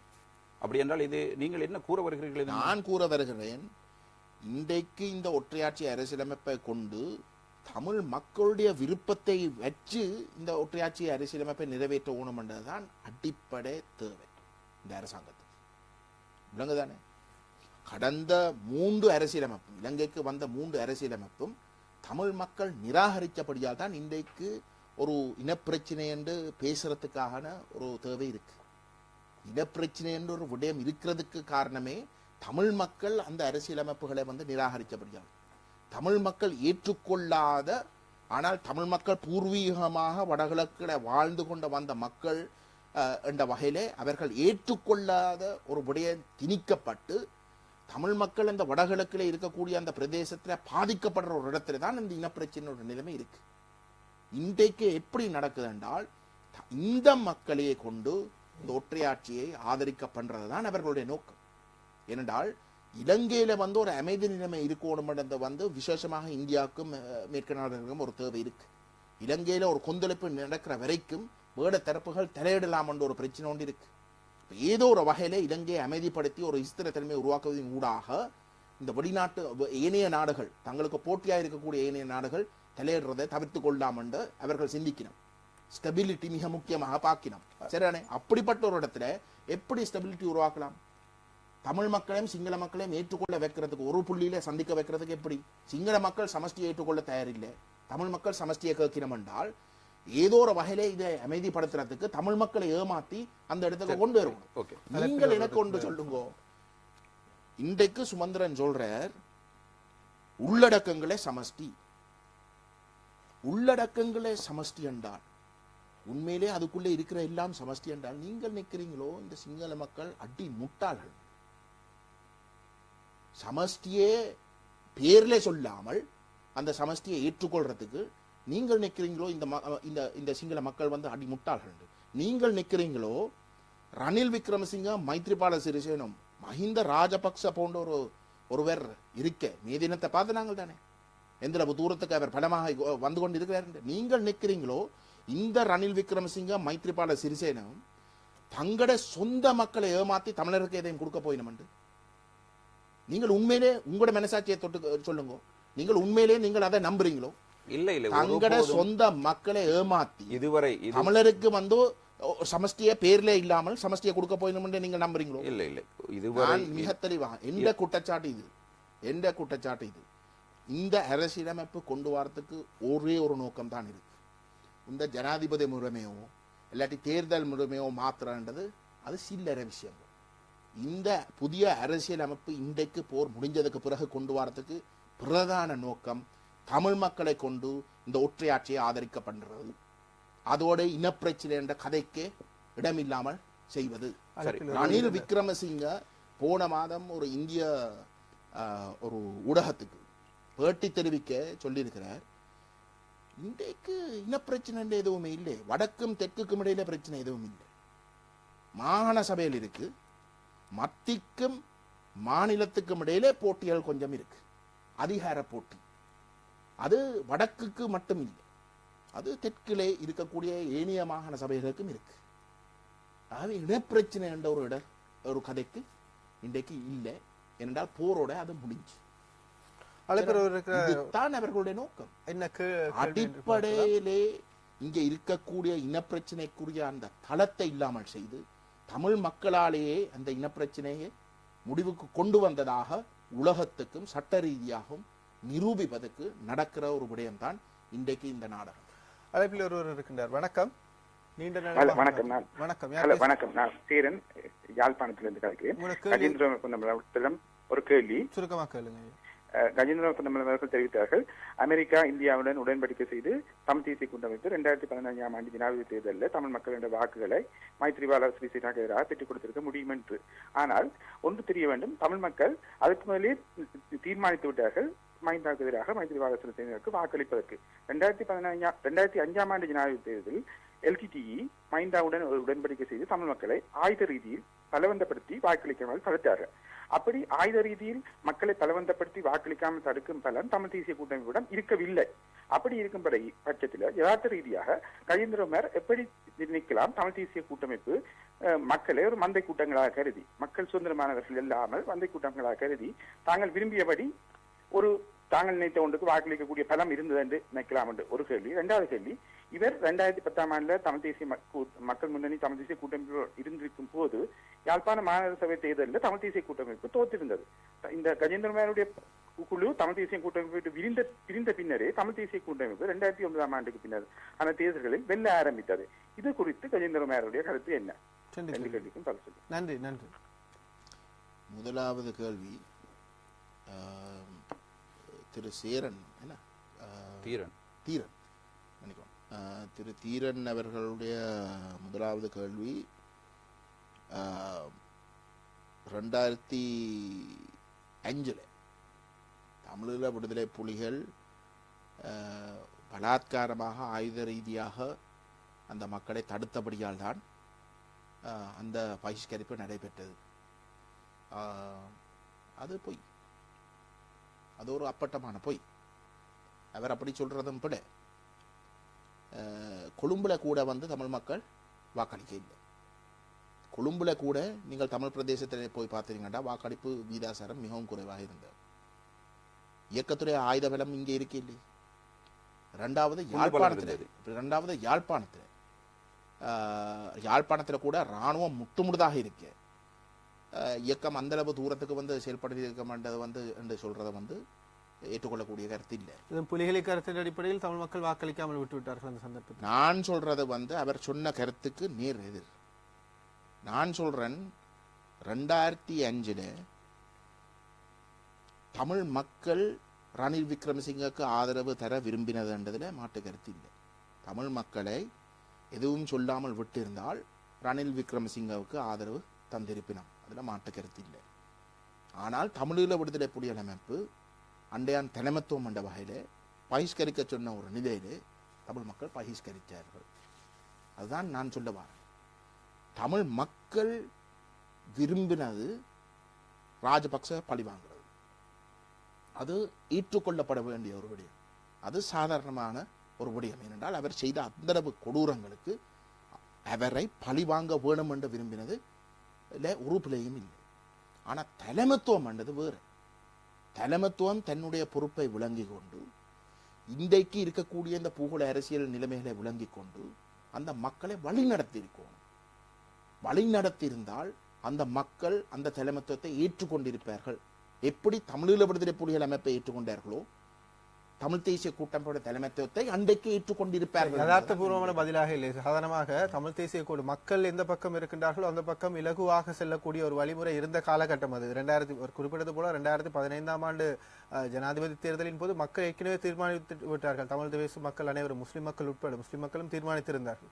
ஆகவே அந்த ஒரு சந்தர்ப்பத்தில் இறுதி கட்டத்தில் தமிழ் தேசிய கூட்டமைப்பினால் ஒரு பிரசாரத்தை செய்து நீங்கள் குறிப்பிடுவது போல வாக்களிக்காமல் விடுவதற்கு அல்லது மஹிந்த ராஜபக்சவுக்கு வாக்களிக்கக்கூடிய பலம் தமிழ் தேசிய கூட்டமைப்பிடம் இருந்தது. நிச்சயமா இருக்கு. அதைத்தான் நான் சொல்றேன். செய்யாமல் சொல்ல வரையிலா அதை செய்திருக்க முடியாது. நீங்கள் ஒன்றுமே செய்யாமல் நிபந்தனை இல்லாத ஆதரவை கொடுத்து நீங்கள் பேந்து சொல்ல வரையிலா நாங்கள் செய்திருக்க முடியாது. கஜேந்திரகுமார் அவர்கள் தமிழர் தீர்வு நீங்கள் சொல்ல வர அப்படியேண்டா ஒரு பக்கத்துல தமிழ் தேசிய கூட்டமைப்பு மக்களால் ஏகோபித்த அளவுக்கு ஆதரிக்கப்பட்டது, அவர்களை தவிர வேறு எவரும் இல்லை என்று சொல்லிக்கொண்டு இன்னொரு பக்கத்துல அவர் அந்த தலைமைத்துவத்துல சொல்ற கருத்தை ஏற்றுக்கொண்டு தயார் என்று சொல்லிடாதானேப்பா. நீங்க ஒரு பக்கம் ஒரு கருத்தை சொல்லி இன்னொரு பக்கம் அதுக்கு நேர் எதிரான கருத்தை சொல்லிக் கொண்டு இருக்கலாது. அவருடைய கருத்தை கேட்டா ஏதோ சம்பந்தன் கடவுள் சரி, சம்பந்தன் அவருடைய 2வது கேள்வி, நாங்கள் தான் பிரச்சனைக்குரியாக்கள், நாங்கள் கூட்டமைப்புக்குள்ள இருந்ததாலே தான் 2009 நடைபெற்ற உள்ளூராட்சி தேர்தலில், யாழ்ப்பாணத்தில் நடைபெற்ற முனிசிபல் கவுன்சில் தேர்தலில் நாங்கள் வெல்ல முடியவில்லை. இபிடிபி தான் வெண்டது. நாங்கள் எதிர்கட்சியாக இருந்தாங்க. என்னடா நாங்கள் அதில் இருந்தபடியால். ஆனால் நாங்கள் வெளியேறின உடனே தமிழ் தேசிய கூட்டமைப்பு கைப்பற்றது. இது அடி முட்டாள்தனமான கருத்து தானே. அப்ப அன்றைக்கு அந்த தேர்தல் நடந்தது இந்த போர் முடிந்த கையோடு 2 மாசத்துக்குள்ள மக்கள் முழுமையாக அழிஞ்சு போயிருக்கிற நிலையில தான் அந்த தேர்தல் நடந்தது. விளங்குதானே? அப்படியாண்டா வவுனியால வெண்டது தானே. அது எப்படி நடந்த வவுனியால வெண்டது? வவுனியால வெல்ல அதே தேர்தல் வவுனியாலே நடக்க நாங்கள் கூட்டமைப்புள்ள இருந்தா இல்லை. சம்பந்தன் அவர்களோ தமிழ் தேசிய கூட்டமைப்பு சொல்ல வாரேன்டா ஒரு அடிப்படை நேர்மை தன்மை இருக்கும். நேர்மை தன்மை இருக்கணும். நாங்கள் வெறுமனே இது ஒரு முக்கியமான கட்டத்துல வெறுமனே மக்களை குழப்பி மக்களை சிந்திக்காமல் பண்றதுக்கு நாங்கள் செயல்படக்கூடாது. சரி, அதே நேரத்தில் கஜேந்திரகுமார் அவர்களே, நீங்கள் தமிழ் தேசிய கூட்டமைப்பின் மீதும் அதன் தலைமை மீதும் அதனுடைய உறுப்பினர்கள் மீதும் குற்றச்சாட்டுகளை சுமத்துகிறீர்கள். அதை செய்யவில்லை, இதை செய்யவில்லை. நீங்கள் என்ன செய்தீர்கள்? ஊடக மாநாடுகளை நடத்தினீர்கள், 1-2 கூட்டங்களில் பேசினீர்கள். இதை தவிர தமிழ் மக்களுடைய தீர்வுக்காக தென்னிலைக்கு வந்து நீங்கள் ஒரு பதிவு செய்யப்பட்ட அரசியல் கட்சியினுடைய தலைவர் ஜனாதிபதி சந்தித்திருக்கிறீர்களா, பிரதமரை சந்தித்திருக்கிறீர்களா, அல்லது வேறு கட்சி தலைவர்களோடு தமிழ் மக்களுடைய தீர்வுடையவர்கள் இதுவரையும் பேசியிருக்கிறீர்களா? யாழ்ப்பாணத்தில் இருந்து கொண்டு ஊடக மாநாட்டினை நடத்துகிறீர்கள், அல்லது ஒரு கூட்டத்தை தலைமை தாங்கி அதில் தமிழ் தேசிய கூட்டமைப்பை வசைப்பாடுகிறீர்கள். இதை தவிர நீங்கள் எதை செய்திருக்கிறீர்கள்? தென்னிலங்கையிலே இருக்கக்கூடிய எந்த ஒரு தலைவரும் தமிழ் தேசிய மக்கள் முன்னே சந்திக்க வேண்டிய தேவையில்லை.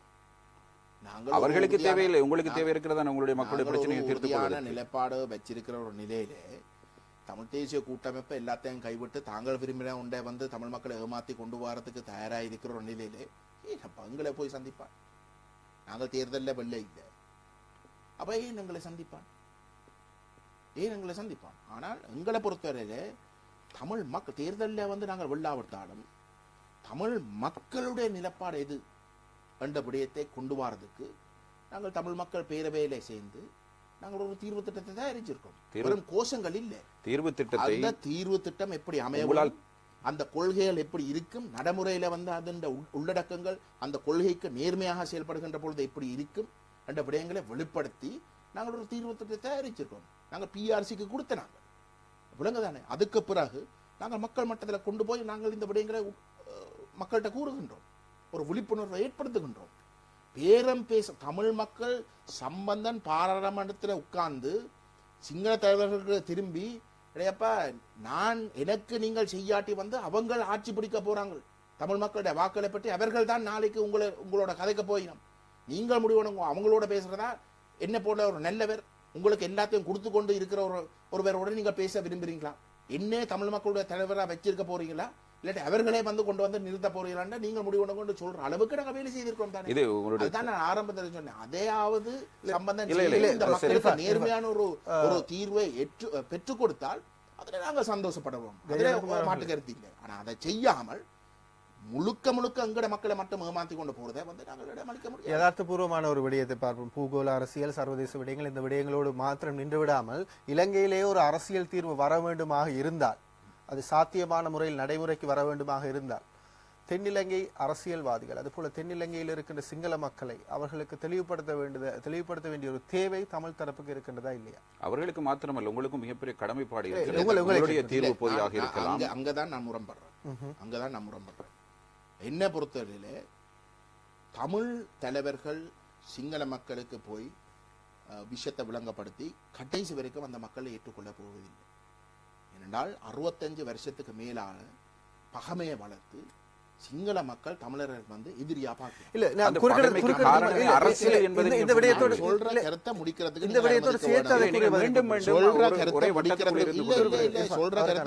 அனுமதிக்கணும். அப்ப நாங்கள் என்னத்தை சொல்றோம் என்றால், இன்றைக்கு கூட்டமைப்பு சொல்லுது இந்த அரசாங்கம் நல்ல அரசாங்கம், ஒரு தீர்வை கொண்டு வர இருக்கு, சமஷ்டி என்ற பேர்ல இல்லாமல் உள்ளடக்கங்களோட கொண்டு வர இருக்கு. இந்த சிங்கள தலைவர்கள் என்ன மக்கள்கிட்ட சிங்கள மக்கள்கிட்ட போய் சொல்லினா, சிங்கள மக்கள்கிட்ட போய் வந்து சமஷ்டியின் முக்கியத்துவம், சமஷ்டியில இருக்கக்கூடிய நன்மைகள், அது பிரிவினையை நோக்கி போகாது, நீங்கள் பயப்படக்கூடாது என்று சொல்லினோமா? அல்லது உண்மையிலே என்ன சொல்லினோம்? அவே சொல்லினோம் சமஷ்டிக்கு இடமே இல்லை, ஒற்றையாட்சி மட்டும்தான், பௌத்த சமயத்துக்கு முன்னுரிமை, வடகிழக்கு இணைப்பு இல்லை. இதைத்தானே மக்கள்கிட்ட சொல்லினோம். நல்லிணக்கத்தை நீங்கள் உண்மையிலே விரும்புகிறீர்கள் என்றால் அந்த சிங்கள தலைவர்கள் தான் தங்களோட மக்கள்கிட்ட போய் சொல்லணும், அடையப்பா இப்படித்தான் இருக்கு, நீங்கள் இதை ஏற்றுக்கொள்ளுவோம். நீங்கள் அதை செய்யாமல் நீங்கள் அதுக்கு நேர்மாறாக முற்றுமுழுதாக ராஜபக்சக்கு வந்து ஒரு வாய்ப்பை கொடுக்கிற வகையில், இல்லாட்டி ராஜபக்ச கொள்கைக்கும் விட அதிதீவிரமான ஒரு கொள்கையைத்தான் நாங்கள் கடைபிடிச்சிருக்கிறோம். நாங்கள் கடைசி வரைக்கும் சிங்கள பௌத்தத்தை வந்து கைவிட மாட்டோம், அதன் உச்ச நிலங்களை அடையிறதுக்கு தான் நாங்கள் இருக்கிறோம் என்ற கோணத்தில் நீங்கள் பேசி கடைசி வரைக்கும் இந்த சிங்கள மக்களோட தமிழ் தலைவர்கள் போய் கதைச்சு எதையும் சாதிக்க முடியாது. ஒரு சின்ன உதாரணம், எங்களுக்கு தெரியும், எங்கட குற்றச்சாட்டு திரு சம்பந்தன் மிக மோசமாக தமிழ் மக்களுடைய நிலங்களை விட்டு சிங்கள மக்களுடைய நிலங்களை முழுமையா பேணுறதுக்கு செயல்படுறார், ஒரு ஒற்றையாட்சிக்கு இணங்கி இருக்கிறார். அவர் பாராளுமன்றத்தில் சமஷ்டி என்ற வார்த்தையை பாவிக்கிறது இல்லை, பாராளுமன்றத்தை சமஷ்டி என்ற வார்த்தையை பாவிக்கிற இல்லை, விளங்குதானே? வடகிழக்கு இணைப்பை பற்றி கதைக்கிற இல்லை, பௌத்த சமயத்துக்கு முன்னுரிமை கொடுக்க கூடாது ஒன்றும் சொல்ற இல்லை.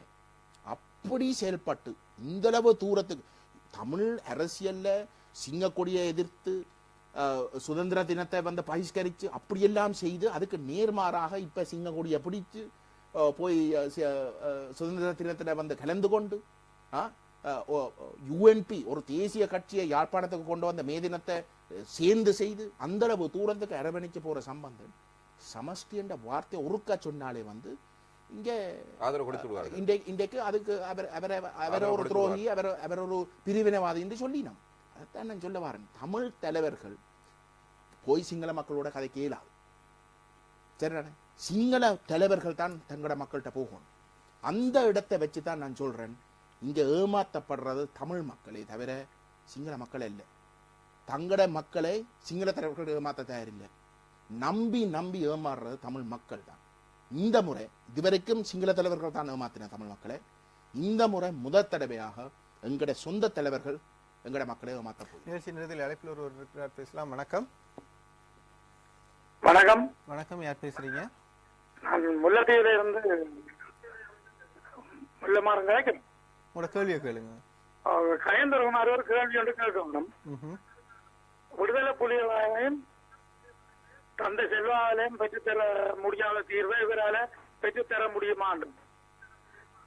ரெண்டாவது கேள்வி, முஸ்லிம் தலைமைகளோட சம்பந்தர் கதை கேள்வி என்று சொல்லி சொல்றாரு இதுல. ஆனா கூட்டமைப்பு வந்து முஸ்லிம் தலைமைகளோட பல கதைச்சிருக்கணும்.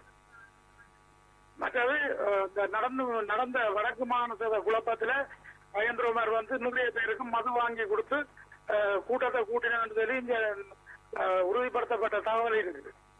இல்லை, இவ்வாறான மூன்றாவது கேள்வியை மன்னிக்க அந்த விடயத்தை விடுத்து அடுத்த கேள்விகளுக்கு போகலாம். முதலாவது என்ன கேள்வி? முதலாவது கேள்வி அவர் குறிப்பிடுகின்றார் ஆ, தமிழீழ விடுதலை புலிகளாலோ அல்லது அந்த தந்தை செல்வாவும் தமிழீழ விடுதலை புலிகள் அமைப்பும் பெற முடியாத ஒரு விஷயத்தை வந்து நாங்கள் பெற போறோம். அப்படி என்றால் தமிழ் தேசிய கூட்டமைப்பும் பெற போறோம் இல்லை. அப்ப யாரும் பெற போறாரு தமிழ் மக்களுக்கு என்ன தீர்வு? நான் சொல்றேன், நான் விடுதலை புலிகளும் முடியவில்லை. திருப்பி சொல்லியிருக்கேன் வந்து எப்படி பெறலாம் என்று.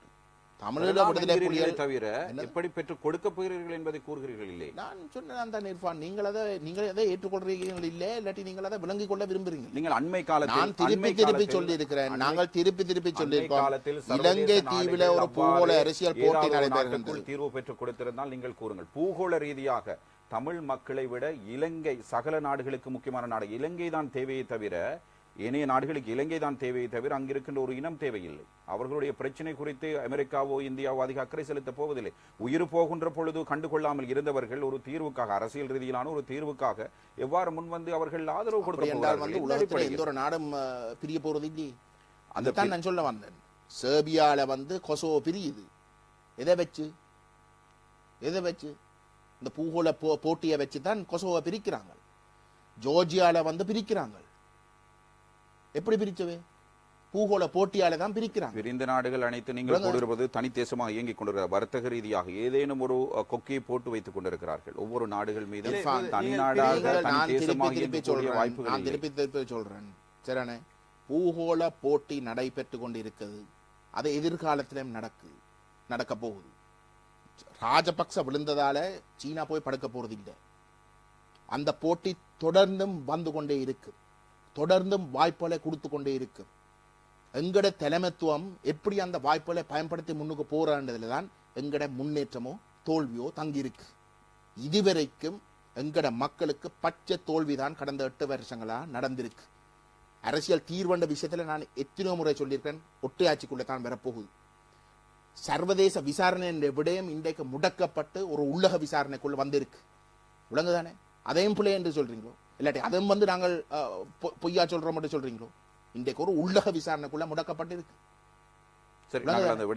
ஒவ்வொரு கட்டத்திலையும் எங்கட பூகோள முக்கியத்துவத்தை விளங்கி கொண்டு நாங்கள் செயல்பட்டு இருந்தால் நாங்கள் முன்னேறி இருப்போம்.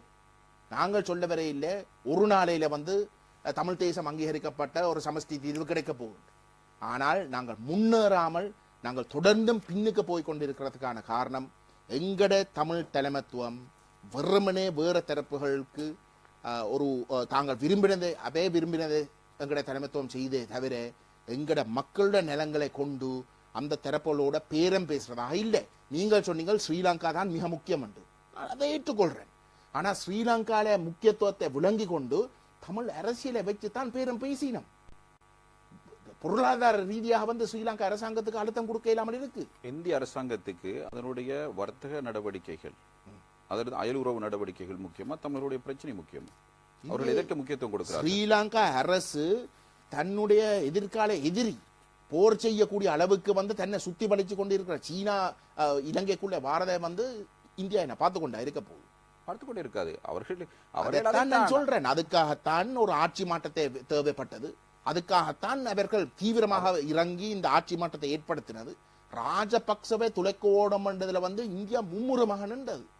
நாங்கள் சொல்றேன் என்றால் அது தமிழ் மக்களோட வாக்குகள் இல்லாமல் அதை செய்திருக்க முடியாது. சந்தர்ப்பத்தை பயன்படுத்தி நீங்க பேரம் பேசி இருக்கணும். நீங்க முன்னேறி இருக்கலாம். இந்த இனத்துக்கு வந்து ஒரு முன்னேற்றத்தை கொடுத்திருக்கலாம். நீங்கள் அதை செய்ய தயாரில்லை. ஏனென்றால் நீங்கள் வெறுமனே வந்து அந்த வல்லரசால் விரும்பினபடி மட்டும்தான் செயல்பட போறீர்களே தவிர தமிழ் மக்களை ஏமாத்தி நீங்கள் அந்த மக்களுக்கு எந்த விதமான நன்மையும் கொடுக்காமல் அந்த வல்லரசல் வந்து இங்கே ஒரு அமைதி நிலைமை, ஒரு ஸ்திரத்தன்மை உருவாக்குறதுக்கு தமிழ் மக்கள் ஒற்றையாட்சிக்குள் போய் முடக்கப்பட வேணும் என்றதுக்காக நீங்கள் திட்டமிட்டு தமிழ் அரசியலை, தமிழ் தேசியவாதத்தை நீக்கி தமிழ் மக்களை வந்து தமிழ் தேசிய அரசியல் என்ற கோட்பாட்டை முற்றுமுழுதாக மறக்க வச்சு ஒற்றையாட்சியில் ஏற்றுக்கொள்றதுக்கான ஒரு திட்டம் தான் நீங்கள். சரி, அதே நேரத்தில் நீங்கள் திரு விக்னேஸ்வரன் அவர்களை தலைமையாக ஏற்க வேண்டும் என்று கூறியிருந்தீர்கள். இது அண்மை காலத்திலும் நீங்கள் அதனை வலியுறுத்தினீர்கள் மாகாண சபை பிரச்சனையின் பொழுது. அதற்கு அந்த கருத்தினை இப்பொழுது நாங்கள் பார்க்கலாம். விக்னேஸ்வரன் ஐயா என்ற தனிநபர் வந்து கொள்கை ரீதியாக சரியான கருத்தை வெளிப்படுத்தி மாகாண சபை ஒரு ஆரம்ப புள்ளியாக கூட ஏற்றுக்கொள்ள முடியாது என்ற கொள்கையில இருக்கிறதால அவர் பழிவாங்கப்படுறார். அதை நாங்கள் தடுத்து நிப்பாட்ட வேணும். என்ற ஒரே ஒரு நோக்கத்துக்காகத்தான் நாங்கள் அங்க போய் செயல்பட்டது. இங்கே ஒரு கேள்வி எழுகிறது. அதாவது மாகாண சபையை ஒரு ஆரம்ப புள்ளியாக கூட திரு விக்னேஸ்வரன் ஐயா அவர்கள் கருதவில்லை என்கிறார். நீங்களும் அதே நிலைப்பாட்டில் இருக்கிறீர்கள். அப்படியானால் விக்னேஸ்வரன் ஐயா ஏன் வடமாகாண சபை தேர்தலில் போட்டியிட வேண்டும், மாகாண சபையில் உரையாற்ற வேண்டும், பிரேரணை நிறைவேற்ற வேண்டும் என்கிற கேள்வி எழுகிறது. உங்களை போன்று இருந்திருக்க முடியும் அல்ல அவருக்கு. அதே நேரத்தில் இதே மாகாண சபையினுடைய நிகழ்ச்சி நிரலில் இடம்பெற்ற முள்ளிவாய்க்கால் நினைவேந்தல் நிகழ்வில் நீங்கள் கலந்து கொள்ளவில்லை. அதற்கு ஒரு விளக்கமும் நீங்கள் அளித்திருந்தீர்கள். ஆனால் அதே மாகாண சபைக்குள் நடக்கிற ஊழல் சம்பந்தப்பட்ட பிரச்சனை, ஒரு தனிநபர் சம்பந்தப்பட்ட அல்லது ஒரு தலைமை சம்பந்தப்பட்ட பிரச்சனைக்காக நீங்கள் வீதியில் இறங்கி போராடுகிறீர்கள். அதாவது மாகாண சபையிலே பேசிய ஒருவருக்காக மாகாண சபையினை ஏற்றுக்கொண்டு சத்தியப்பிரமாணம் அதாவது ஜனாதிபதி மஹிந்த ராஜபக்ஷ முன்னிலையில் சத்தியப்பிரமாணம் செய்து கொண்டு ஒருவருக்காக, பிரேரணை நிறைவேற்றியவருக்காக, ஊழல் விசாரணைகளை மாகாண சபை முறைமை கொண்டு அவர் மேற்கொண்டு ஒருவருக்காக நீங்கள் போராடுகிறீர்கள். ஆனால் எவர்களை வைத்து நீங்கள் அரசியல் செய்கிறீர்களோ அவர்களுடைய நினைவேந்தல் நிகழ்வில் உங்களுக்கு கலந்து கொள்வதற்கு மனமில்லை. காரணம் அது மாகாண சபை நிகழ்ச்சி நிரல் என்கிறீர்கள். இதனை எப்படி ஏற்றுக்கொள்வது? விக்னேஸ்வரன் ஐயா வந்து என்னத்தை சொன்னவர்? நீங்கள் மாகாண சபையில வந்து கன விஷயங்களை செய்தவர் என்று சொல்றீர்கள். தீர்மானங்கள் நிறைவேற்ற கருத்து தெரிவிச்ச என்ன கருத்தை தெரிவிச்சவர்? மாகாண சபை ஏற்றுக்கொண்டு நடக்கின்ற ஒருவர். மாகாண சபையை வந்து நாங்கள் தீர்வாக ஏற்றுக்கொள்றோம், மாகாண சபை ஊடாக நாங்கள் கணக்கெல்லாம் செய்யலாம், இது ஒரு அதைத்தான். அப்ப விக்னேஸ்வரன் ஐயா என்ன சொல்றார்? மாகாண சபையை தீர்வாக ஏற்றுக்கொள்ள முடியாது, மாகாண சபை ஊடாக இந்த இனப்பிரச்சனைக்கு தீர்வு காண முடியாது, இது ஒரு ஆரம்ப புள்ளியாக கூட ஏற்றுக்கொள்ள முடியாது என்று சொன்னபடியா தான் நாங்கள் ஆதரிக்கிறோம். அவர் அப்படி சொல்றதால தான் அவர் குறிவைக்கப்படுறார். அப்படி என்றால் அவர் ஊழலுக்காக குறிவைக்கப்பட இல்லை. அவர் அவரை வெளியேற்ற ஓணும். இன்றைக்கு வந்து சமஷ்டி தீர்வை விட்டு ஒற்றையாட்சிக்குள்ள வந்து ஏற்றுக்கொள்ள முடியாது என்று சொல்லப்படுகிறாரோ அண்டையில இருந்து வந்து ஆளை குறிவைக்கப்படுறாரு. ஏற்றுக்கொள்றீங்க. கருத்து ரீதியான சில ஆரோக்கியமாக நாங்கள் இந்த விடயத்தை அணுகலாம். கருத்து ரீதியான பிரச்சனை இருக்கு. நீங்கள் இதை ஆரம்ப புள்ளியாக கூட ஏற்றுக்கொள்ள முடியாதுன்னு வெளியில இருக்கிறீர்கள். அது சரி. இல்லை, நாங்கள் ஏற்றுக்கொள்ள முடியாத வெளியில இருந்த நாங்கள் வெளியில இருந்த நாங்கள். ஆனா இன்றைக்கு என்ன, தமிழ் தேசிய கூட்டமைப்பும் தேர்தல் விஞ்ஞாபனத்தை சொல்றது வந்து இதை ஏற்றுக்கொள்ள முடியாது, சமஷ்டியை தான் ஏற்றுக்கொள்ளலாம், 13ஆம் திருத்தத்தை நாங்கள் தீர்வாக ஏற்றுக்கொள்ள போறதில்லை. சுமந்திரன் உங்களோட நிகழ்விலையும் வந்து சொல்லியிருக்கிறார், அந்த பிரஸ் கான்ஃபரன்ஸ்லையும் சொன்னார், ஏன் இவே 13ஆம் திருத்தத்தை பற்றி கதைக்கிறோம், நாங்கள் அதை தாண்டியும் போறோம், நாங்கள் அதை ஏற்றுக்கொள்ள இல்லையே தானே, நாங்கள் அதை சொல்லி இருக்கிறோம் விளங்குது. ஆனால் விக்னேஸ்வரன் ஐயாக்கு எதிராக அவை முன்வைக்கிற பிரதான குற்றச்சாட்டு என்ன? மாகாண சபை ஊடாக நாங்கள் கணக்க செய்திருக்கலாம், எங்கட மக்களுக்கு கன விஷயங்களை செய்திருக்கலாம், ஆனால் அவரால் இயலாது. 70% வார நிதி திரும்பி போகுது.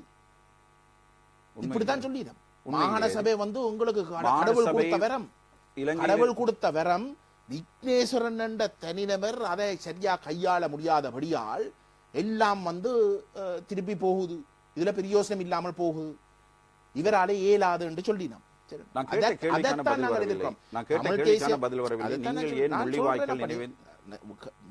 நிகழ்ச்சி நிறைவு செய்ய வேண்டிய தேவை இருக்கிறது. நான் சொல்றேன் என்றால் மாகாண சபையில எதுவுமே இல்லைன்றதுல மாற்று கருத்து இல்லை.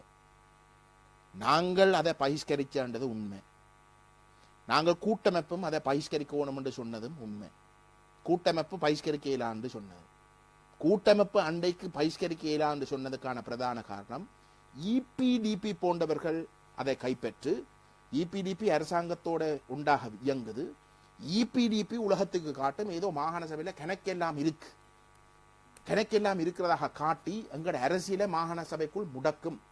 தமிழ் தேசிய கூட்டமைப்பு இன்றைக்கு அவர்களை பற்றி பேசிக் கொண்டிருக்கிறேன். நான் கொஞ்சம் இருங்கோ. அப்படி செய்யறபடியால் தான் நாங்கள் சொல்றோம், நாங்கள் அடுத்த மாகாண சபையில நாங்கள் போட்டி போட போறோம். ஏனென்றால் தமிழ் தேசிய கூட்டமைப்பு அன்றைக்கு இபிடிபி எப்படி செய்ததோ இன்றைக்கு தமிழ் தேசிய கூட்டமைப்பு செய்யுது. மாகாண சபைக்குள் எங்கட அரசியலை முடக்குது, மாகாண சபையில ஏதோ கணக்கெல்லாம் இருக்கிறதாக காட்டப்படுது. தமிழ் மக்களை மாகாண சபைக்குள் முடக்கிறதுக்கு தமிழ் தேசிய கூட்டமைப்பு தான் பிரதானமாக வேலை செய்யுது. உண்மையிலே அதுக்கு விக்னேஸ்வரன் ஐயா தான் தடையாக இருக்கு. விக்னேஸ்வரன் ஐயா மாகாண சபைக்குள் எங்கட அரசியலை முடக்கிறதுக்கான அந்த திட்டத்தை எதிர்க்கிறபடியா தான் அவர் குறிவைக்கப்படுறார். அப்படிப்பட்ட ஒரு நபருக்கு நாங்கள் ஆதரிக்காமல் இருக்கலாமோ? சரி, இந்த உங்களுடைய கருத்தை நாங்கள் மீண்டும் பார்க்கலாம். நீங்கள் இடம்பெற்ற செய்தி சந்திப்பில் என்ன கூறியிருக்கிறீர்கள்? விக்னேஸ்வரன் ஐயாவை முதலமைச்சர் பதவியில வச்சிருக்கணும் என்றது அல்ல எங்களுடைய கோஷம். விக்னேஸ்வரன் ஐயா இந்த இனத்துக்கு தலைமை தாங்க வேண்டும். இது வெறுமனே ஒரு முதலமைச்சர் பதவிக்கான கோஷம் அல்ல. அவர் வந்தது ஒரு கொள்கைக்காக. அந்த கொள்கைக்கு நேர்மையாக செயல்பட தயார் என்றால், அது எங்களுடைய மக்கள் அவரை ஏற்றுக்கொள்ள தயார் என்றால், நாங்கள் அவரை ஏற்றுக்கொள்றதை எந்த விதத்திலையும் தாங்க போறது இல்லை. இதுவரைக்கும் அவர் நான் ஏற்றுக்கொள்ள தயார் இல்லை என்று சொல்லவில்லை.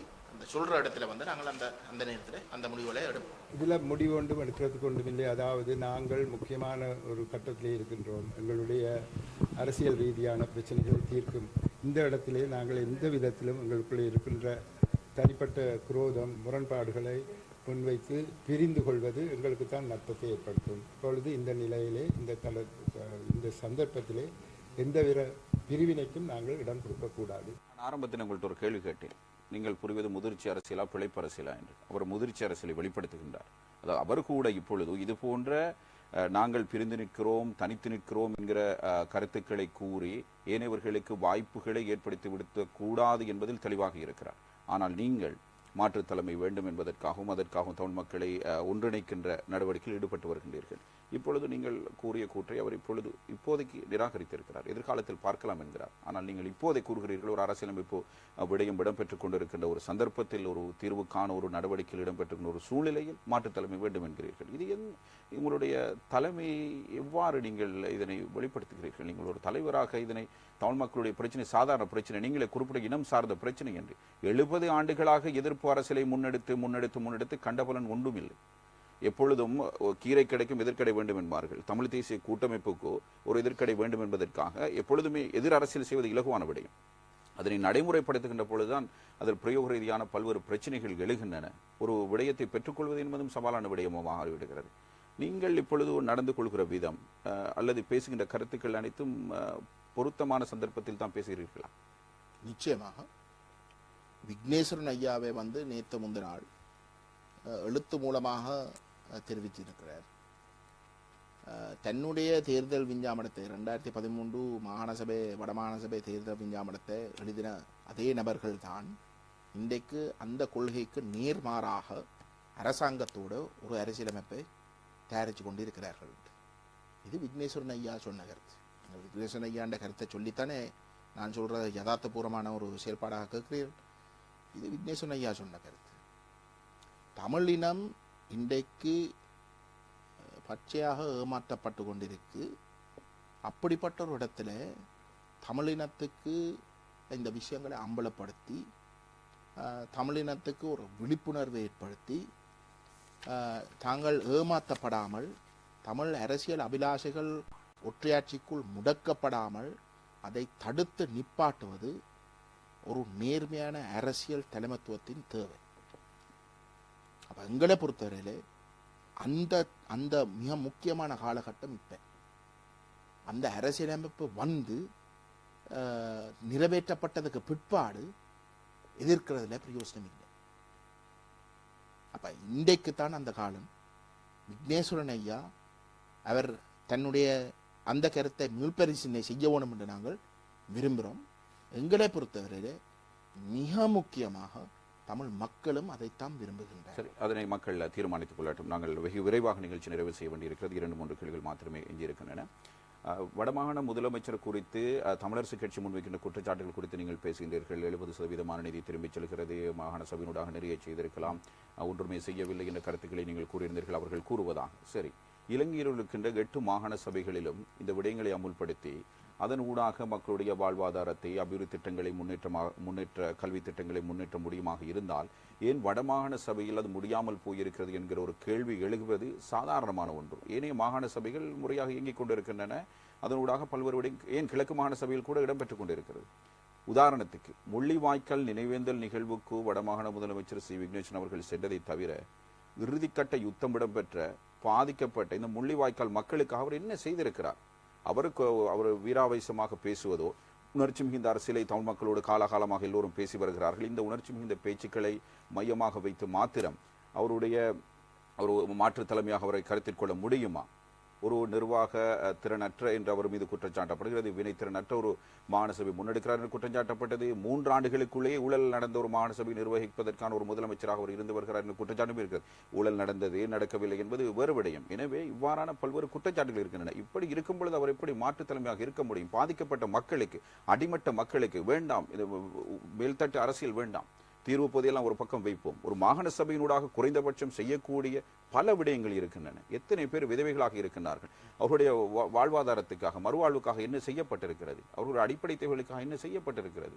உங்களுடைய மாற்று தலைமையால் விக்னேஸ்வரன் ஐயா, எனக்கு தெரிஞ்ச அளவுக்கு நீங்கள் சொன்ன இந்த விஷயங்களை கையாளுறதுக்கு ஒரு முதலமைச்சர் நிதியத்தை கேட்டிருக்கிறார்.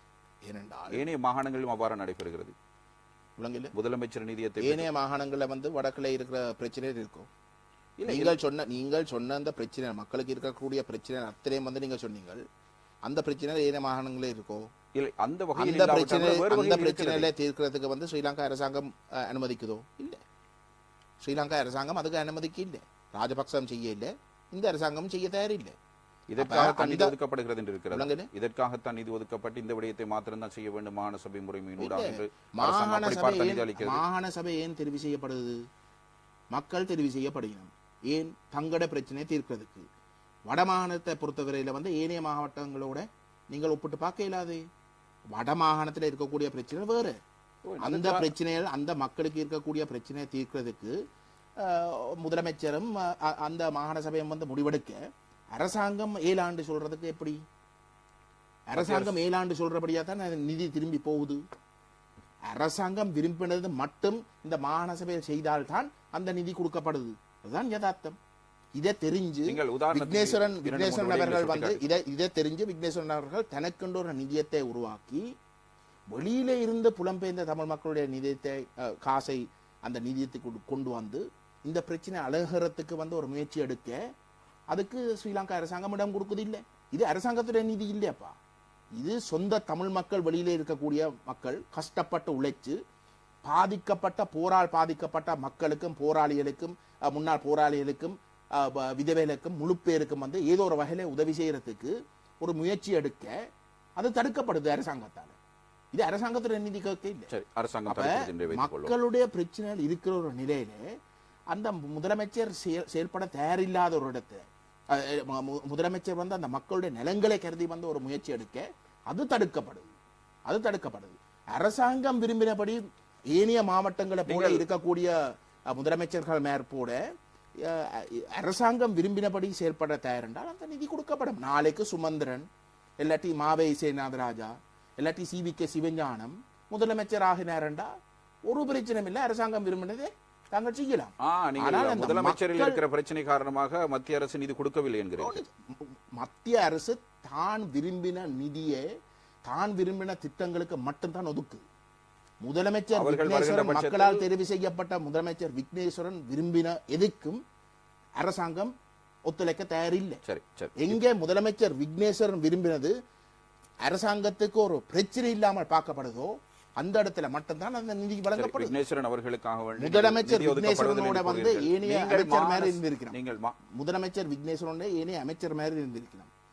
விசேஷமாக சுகாதார அமைச்சர் போன்றவர்கள் முழுக்க கொழும்புடைய மத்திய அரசுடைய முழுமையான செயற்பாடு ஊடாகத்தான் அவர்கள் செயல்படுகிறார்கள். தானாகவே எந்த விதமான முடிவும் எடுக்காமல் நேரடியாக போய் மத்திய அரசுக்கு இருக்கக்கூடிய சுகாதார அமைச்சரை கொண்டு வந்து இயங்க முடியாத நிலைமை தான் இருக்கு. சரி, அப்படி இயங்க முடியாத ஒரு நிலைமை இருக்கிற நிலையில் திரு விக்னேஸ்வரன் அவர்களுக்கும் கஜேந்திரகுமார் பொன்னம்பலம் அவர்களுக்கு ஒரே வகையிலான கொள்கை இருக்கிற ஒரு சூழ்நிலையில் நீங்கள் திரும்ப தேர்தலில் போட்டியிட வேண்டும் என்று கூறுவது தொடர்பில் இப்பொழுது நாங்கள் பார்த்துவிட்டு அடுத்த கேள்விக்கு நாங்கள் செல்லலாம். கடைசி கேள்வியாக தான் அமையும். மாகாண சபையில ஆட்சி அதிகாரம் இருக்கிறதாக ஒரு பொய்முகத்தை காட்டி தமிழ் மக்களை மாகாண சபையை ஏற்றுக்கொள்ள வைக்கிறதுக்கான ஒரு முயற்சி ஒன்று நடந்து கொண்டிருக்கிற ஒரு நிலையிலே கூட்டமைப்பு EPDP சேர்ந்து தமிழ் மக்களை ஏமாத்தி கொண்டிருக்கிற ஒரு நிலையிலே மாகாண சபையிலே ஒன்றுமே இல்லாமல் இருக்கு. இது ஒரு பச்சை ஏமாற்றம்.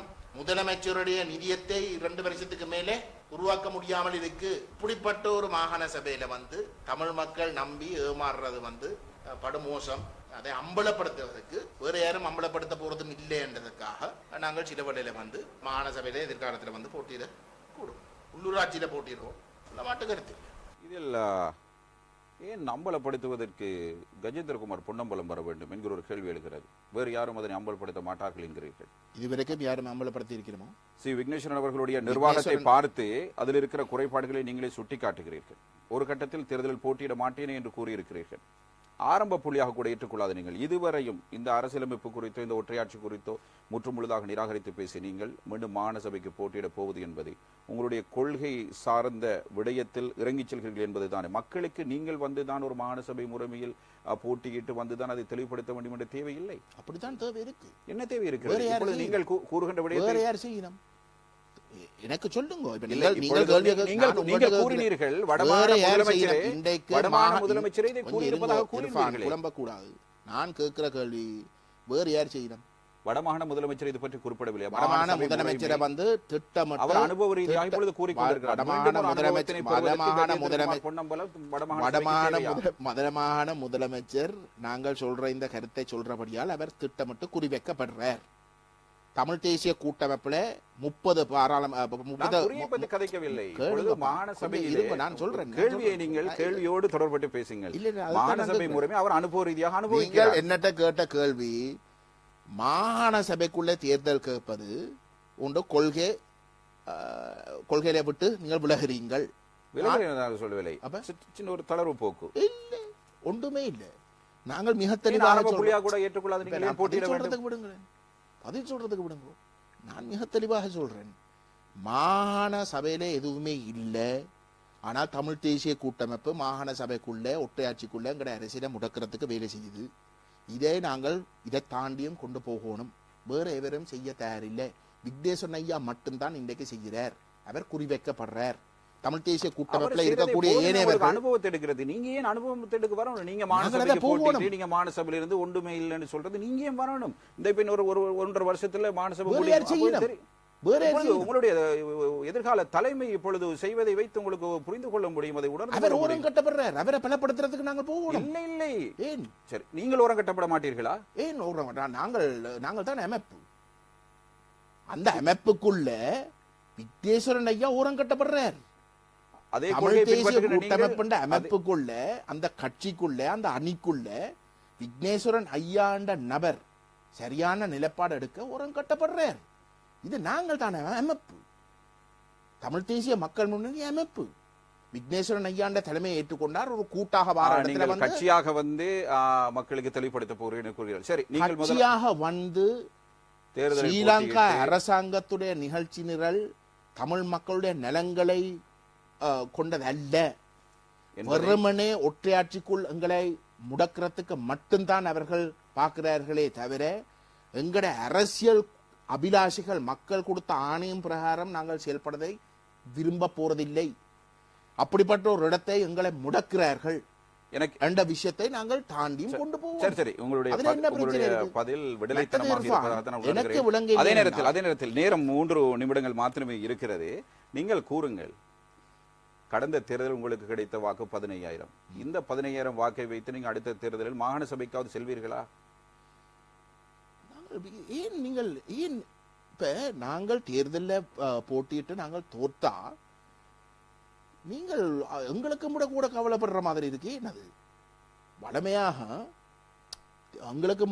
எங்களுக்கு ஆரம்பத்தில் நாங்கள் புறக்கணிக்கிறோம் சொன்ன இடத்துல வந்து எங்களுக்கு எதிராக வந்து முன்னெச்ச குற்றச்சாட்டு என்னென்றால் இவங்க இப்படி புறக்கணிக்கிறார்கள், இவங்க ஜனநாயகத்தை மதிக்கிறார்கள் இல்லை, இவங்க எல்லாத்தையும் புறக்கணிச்சு கொண்டு போயினது. இப்போ நாங்கள் போட்டி போட போறோம் என்று அறிவிச்சு இருக்கிற இடத்துல வந்து அது தோத்தால் வந்து நீங்களே கவலைப்படுறீங்க.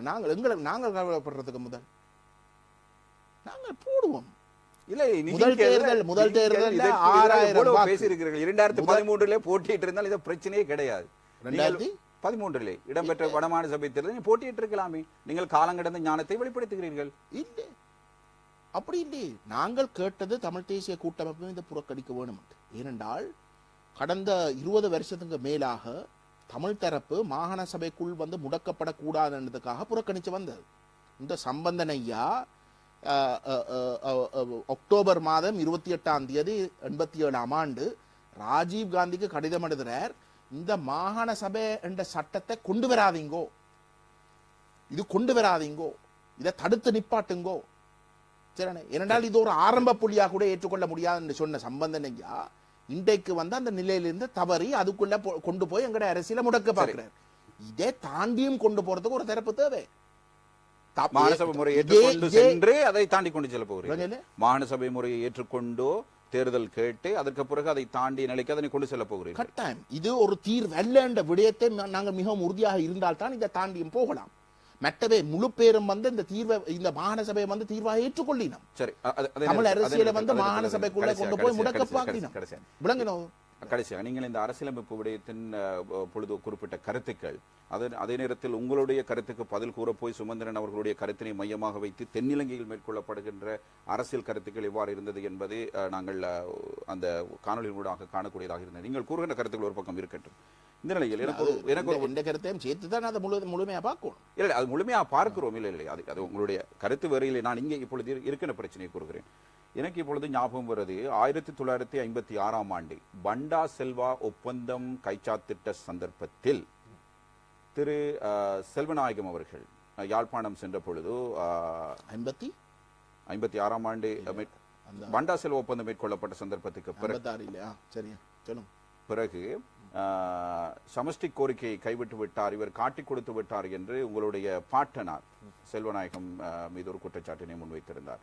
இல்லை, இதில் சமஷ்டி இருக்கிறது என்று அவர் கூற கடைசியில் இங்கே தென்னிலங்கையிலே அது கிழித்தறியப்படுகின்ற எரிக்கப்படுகின்ற ஒரு சூழ்நிலைக்கு அது தள்ளப்பட்ட ஒரு வரலாறு எங்களுக்கு தெரியும். அதற்கு பிறகு இப்பொழுது எந்த நிலைமையில் தமிழ் மக்கள் இருக்கிறார்கள் என்பதும் நாங்கள் புரிந்து வைத்திருக்கிறோம். இதே போன்றதொரு சூழல் தற்போது ஏற்பட்டிருக்கிறதா என்று எண்ண தோன்றுகிறது. அதாவது ஒரு அரசியலமைப்பு நடவடிக்கை இடம்பெற்றுக் கொண்டிருக்கிறது. அதே நேரத்தில் இதற்கு இவர்கள் சமஷ்டி இருக்கிறது என்று கூறுகிறார்கள். ஒரு சமஷ்டியும் இல்லை, ஒன்றுமே அங்கு இல்லை என்று நீங்கள் கூறுகிறீர்கள். உங்களுடைய கருத்துக்கு பதில் கூற போய் இப்பொழுது இங்கே தென்னிலங்கையிலே இவர்களுடைய அரசியல் லாபத்துக்காக அதனை பயன்படுத்திக் கொண்டிருக்கிறார்கள். தென்னிலங்கை அரசியல் தரம் கூட்டு எதிரணியினரோ இல்லடி ஏனைய தரப்பினரோ அல்லது அரசாங்கத்தில் அங்கம் வகிக்கின்ற ஹெல உரிமை போன்ற கட்சியினரோ பயன்படுத்திக் கொண்டிருக்கிறார்கள் என்கிற ஒரு தோற்றப்பாடு எனக்கு தெரிகிறது. இதை பற்றி உங்களுடைய கருத்து? முதல் கேள்வி, பண்டா செல்வா ஒப்பந்தம் இல்லாட்டி டட்லி செல்வா ஒப்பந்தம் சமஷ்டியா? நீங்கள் என்ன சமஷ்டி என்பது நீங்கள் என்னை பார்த்து சமஷ்டி என்று கொஞ்சம் இருங்கோ.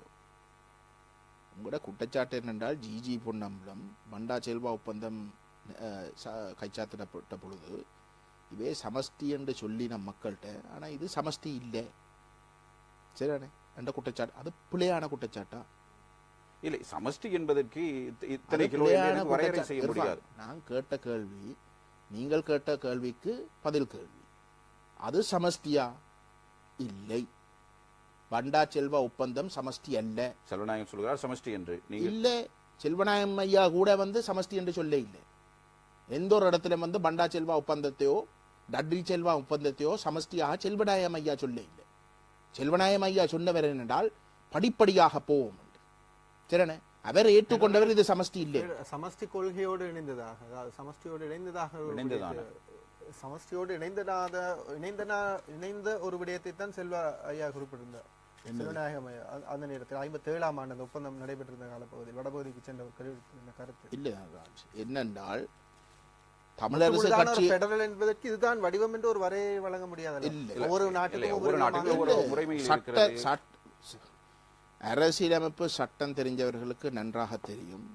சமஷ்டி என்றால் அதுக்கு மிக தெளிவான வடிவங்கள் இருக்கு சரிண்ணே, மிக தெளிவான வடிவங்கள் இருக்கு.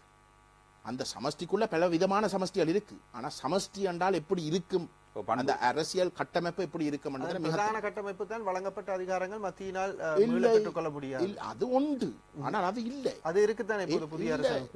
அது சமஷ்டி அல்ல. சமஷ்டியின் ஒரு வடிவம், சமஷ்டியில் இருக்கிற முக்கிய பொறுப்புகளில் சமஷ்டியிலே இருக்கக்கூடிய ஒரு சின்ன வடிவம். அதைத்தான் நான் சொல்ல வரேன், ஒரு சின்ன வடிவம். சரி, சமஷ்டியில வந்து நான் சொன்ன மாதிரி அடிப்படை கோட்பாடு மத்தியில கூட்டாட்சி, மாநிலத்தை சுயாட்சி.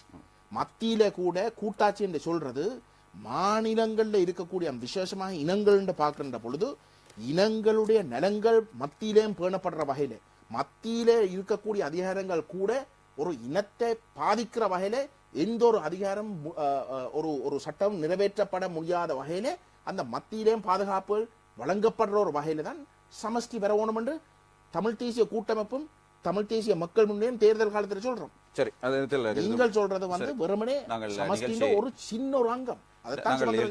மிகப்பெரிய ஜனநாயக நாடு இந்தியா. அதில் இப்பொழுது இந்த ஜிஎஸ்டி வரி சீர்திருத்தம் என்று ஒன்று வந்து அதில் இந்தியா கூட சமஷ்டி இல்லை என்றது ஏற்றுக்கொள்றீங்க தானே? தமிழ்நாடு மாநிலம் இந்தியா கூட சமஷ்டி இல்லை என்றதை ஏற்றுக்கொள்ளப்படுது. தமிழ்நாடு பண்டா செல்வா ஒப்பந்தம் இந்தியாவில் இருக்கக்கூடிய அதன் அதிகாரங்கள் தொடர்பிலும் பல்வேறு பிரச்சனை. கேள்வி என்னென்னால் நாங்கள் முன்வைக்கிற குற்றச்சாட்டுகள் சரியோ பிள்ளையோ முதல் பார்க்குவோம். நாங்கள் ஜிஜி பொன்னம்பலம் அண்டைக்கு தமிழரசு கட்சிக்கு எதிராக முன்வைத்த குற்றச்சாட்டு பண்டா செல்வா ஒப்பந்தமும் டட்லி செல்வா ஒப்பந்தமும் நீங்கள் சொல்ற வகையில சமஷ்டி அல்ல. உங்களுக்கு ஒரு செய்தி சரி, இருக்கிறது. அது உண்மை, உங்களுக்கு ஒரு அது செய்தி பொய் இல்லை. இன்றைக்கும் தமிழரசு கட்சி இன்றைக்கு செய்கிறது, இல்லாட்டி தமிழ் தேசிய கூட்டமைப்புடைய தலைமை இன்றைக்கு செய்கிறது அதேதான். தமிழ் மக்களுக்கு போய் ஒரு கருத்தை சொல்லி மக்களுடைய வாக்குகளை பெற்றி, ஆனால் அதுக்கு பிறகு மக்களை ஏமாத்தி அதுக்கு நேர்மாறான வகையில செயல்படியினம் என்ற குற்றச்சாட்டு இன்றைக்கும் உறுத்தானதாக. உங்களுக்கு ஒரு கடைசியாக ஒரு செய்தி கிடைத்திருக்கிறது, அந்த செய்தியை நாங்கள் பார்க்கிறோம். இன்னைக்கு கூச்சலில் தமிழர்கள் புரிந்து கொள்ள வேண்டும். நாங்கள் பதவிக்காக விட போடுவர்கள் அல்ல, விட போக மாட்டோம். எங்களுடைய மக்களை நாங்கள் கடைசி வரையில் கைவிட மாட்டோம். அதுவே ஆணித்தரமாக கூறுகிறார். அதே நேரத்தில் இந்த அவருடைய அழைப்பை நீங்கள் ஏற்றுக்கொள்கிறீர்களா இல்லை, அதாவது பிரிந்து செயற்படக்கூடாது என்பது அவருடைய கோரிக்கையாக இருக்கிறது. அதற்கு உங்களுடைய விருப்பம் என்னவென்றதை கூறுங்கள். அதே நேரத்தில் ஒரு சின்ன விஷயம், நீங்கள் திரு விக்னேஸ்வரன் ஐயா அவர்களை குறித்து பேசுகிற பொழுது திரு விக்னேஸ்வரன் ஐயா என்று கூறுகிறீர்கள். சம்பந்தன் ஐயா அவரை விட வயதில் மூத்தவர். அவரை சம்பந்தன் என்று ஏகவசனத்தில் கூறுகிறீர்கள். நீங்கள் ஒரு கட்சியினுடைய தலைவர், இளைஞர்களை அணிதிரட்டுகின்ற ஒருவர், இவ்வாறா ஒரு முன்மாதிரியாக செயற்படுவது? சம்பந்தன் அவர்கள் என்னதான் கோபம் இருந்தாலும் நீங்கள் ஒரு செய்தியாளர் சந்திப்பின் பொழுது அவர் நாட்டினுடைய எதிர்க்கட்சி தலைவர், இதே ஒரு ரணில் விக்ரமசிங்க எதிர்க்கட்சி தலைவராக இருக்கின்ற பொழுது நீங்கள் ரணில் என்று எந்த நேரம் பேசிக் கொண்டிருப்பீர்களா? அப்படிதான் நான் பேசுறது. என்ன பொறுத்த சரி என்கிறீர்களா? அப்படிதான் நான் பேசுறது அப்படித்தான். காரணம், சம்பந்தனை நான் சம்பந்தன் ஐயாண்டு கூறினேன், சம்பந்தன் சார் என்று கூப்பினேன். இல்லை, அவர் எதிர்க்கட்சி தலைவர். எதிர்க்கட்சி தலைவர் எனக்கு என்னப்பா? எதிர்க்கட்சி தலைவர் உங்களுக்கு என்ன செய்கிறார்?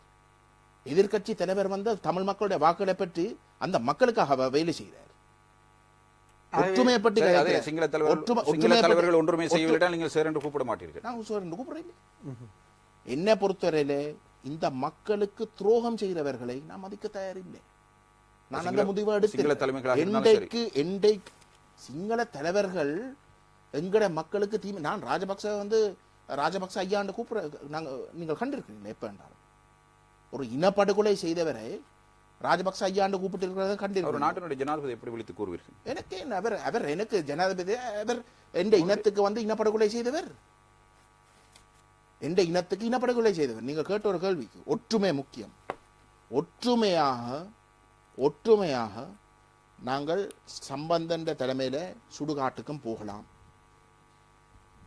அதே மாதிரி ஒற்றுமையை வச்சு நாங்கள் ஒரு விடுதலையை நோக்கி உரிமையை அடைவதற்கும் போகலாம். என்னை பொறுத்தவரையில சுடுகாட்டுக்கு நான் ஒற்றுமையாக போக தயாரில்லை. அந்த ஒற்றுமையை குலைக்க வேணும் என்றுதான் என்ற கருத்து. சுடுகாட்டுக்கு ஒற்றுமையாக போறது இந்த இனத்துக்கு ஆபத்து என்றதை விளங்கி கொண்டால் அந்த ஒற்றுமையை நாங்கள் குழப்ப வேணும் என்றதுல மாட்டு கருத்து இருக்க முடியாது. விரும்பி சுடுகாட்டுக்கு கொண்டு போற தரப்பை ஒற்றுமையாக நீங்கள் முழு இனத்தையும் கொண்டு போய் அழியுங்கோன்னு சொல்றது முட்டாள்தரம். இனத்துக்கு செய்கிறது ஒரு மிகப்பெரிய அழிவு. இறுதியாக அந்த கருத்தை நாங்கள் மக்கள் முன்னிலையில் வைத்து நிகழ்ச்சியை நிறைவு செய்கின்றோம். மேலதிகமான நேரமும் சென்று விட்டது. தமிழ் தேசிய மக்கள் முன்னணியின் தலைவர், அதுபோல அகில இலங்கை மக்கள் காங்கிரசின் தலைவர் கஜேந்திரகுமார், உங்களுக்கு எங்களுடைய நன்றிகளை தெரிவிக்கின்றோம். இன்னும் விரிவாக பேச வேண்டியிருக்கு. இன்னும் நிகழ்ச்சியில் சந்திக்கலாம். மறுபடியும் நிகழ்ச்சியில் சந்திக்கலாம். விடைபெற்றுக் கொள்கின்றோம். நன்றி, வணக்கம்.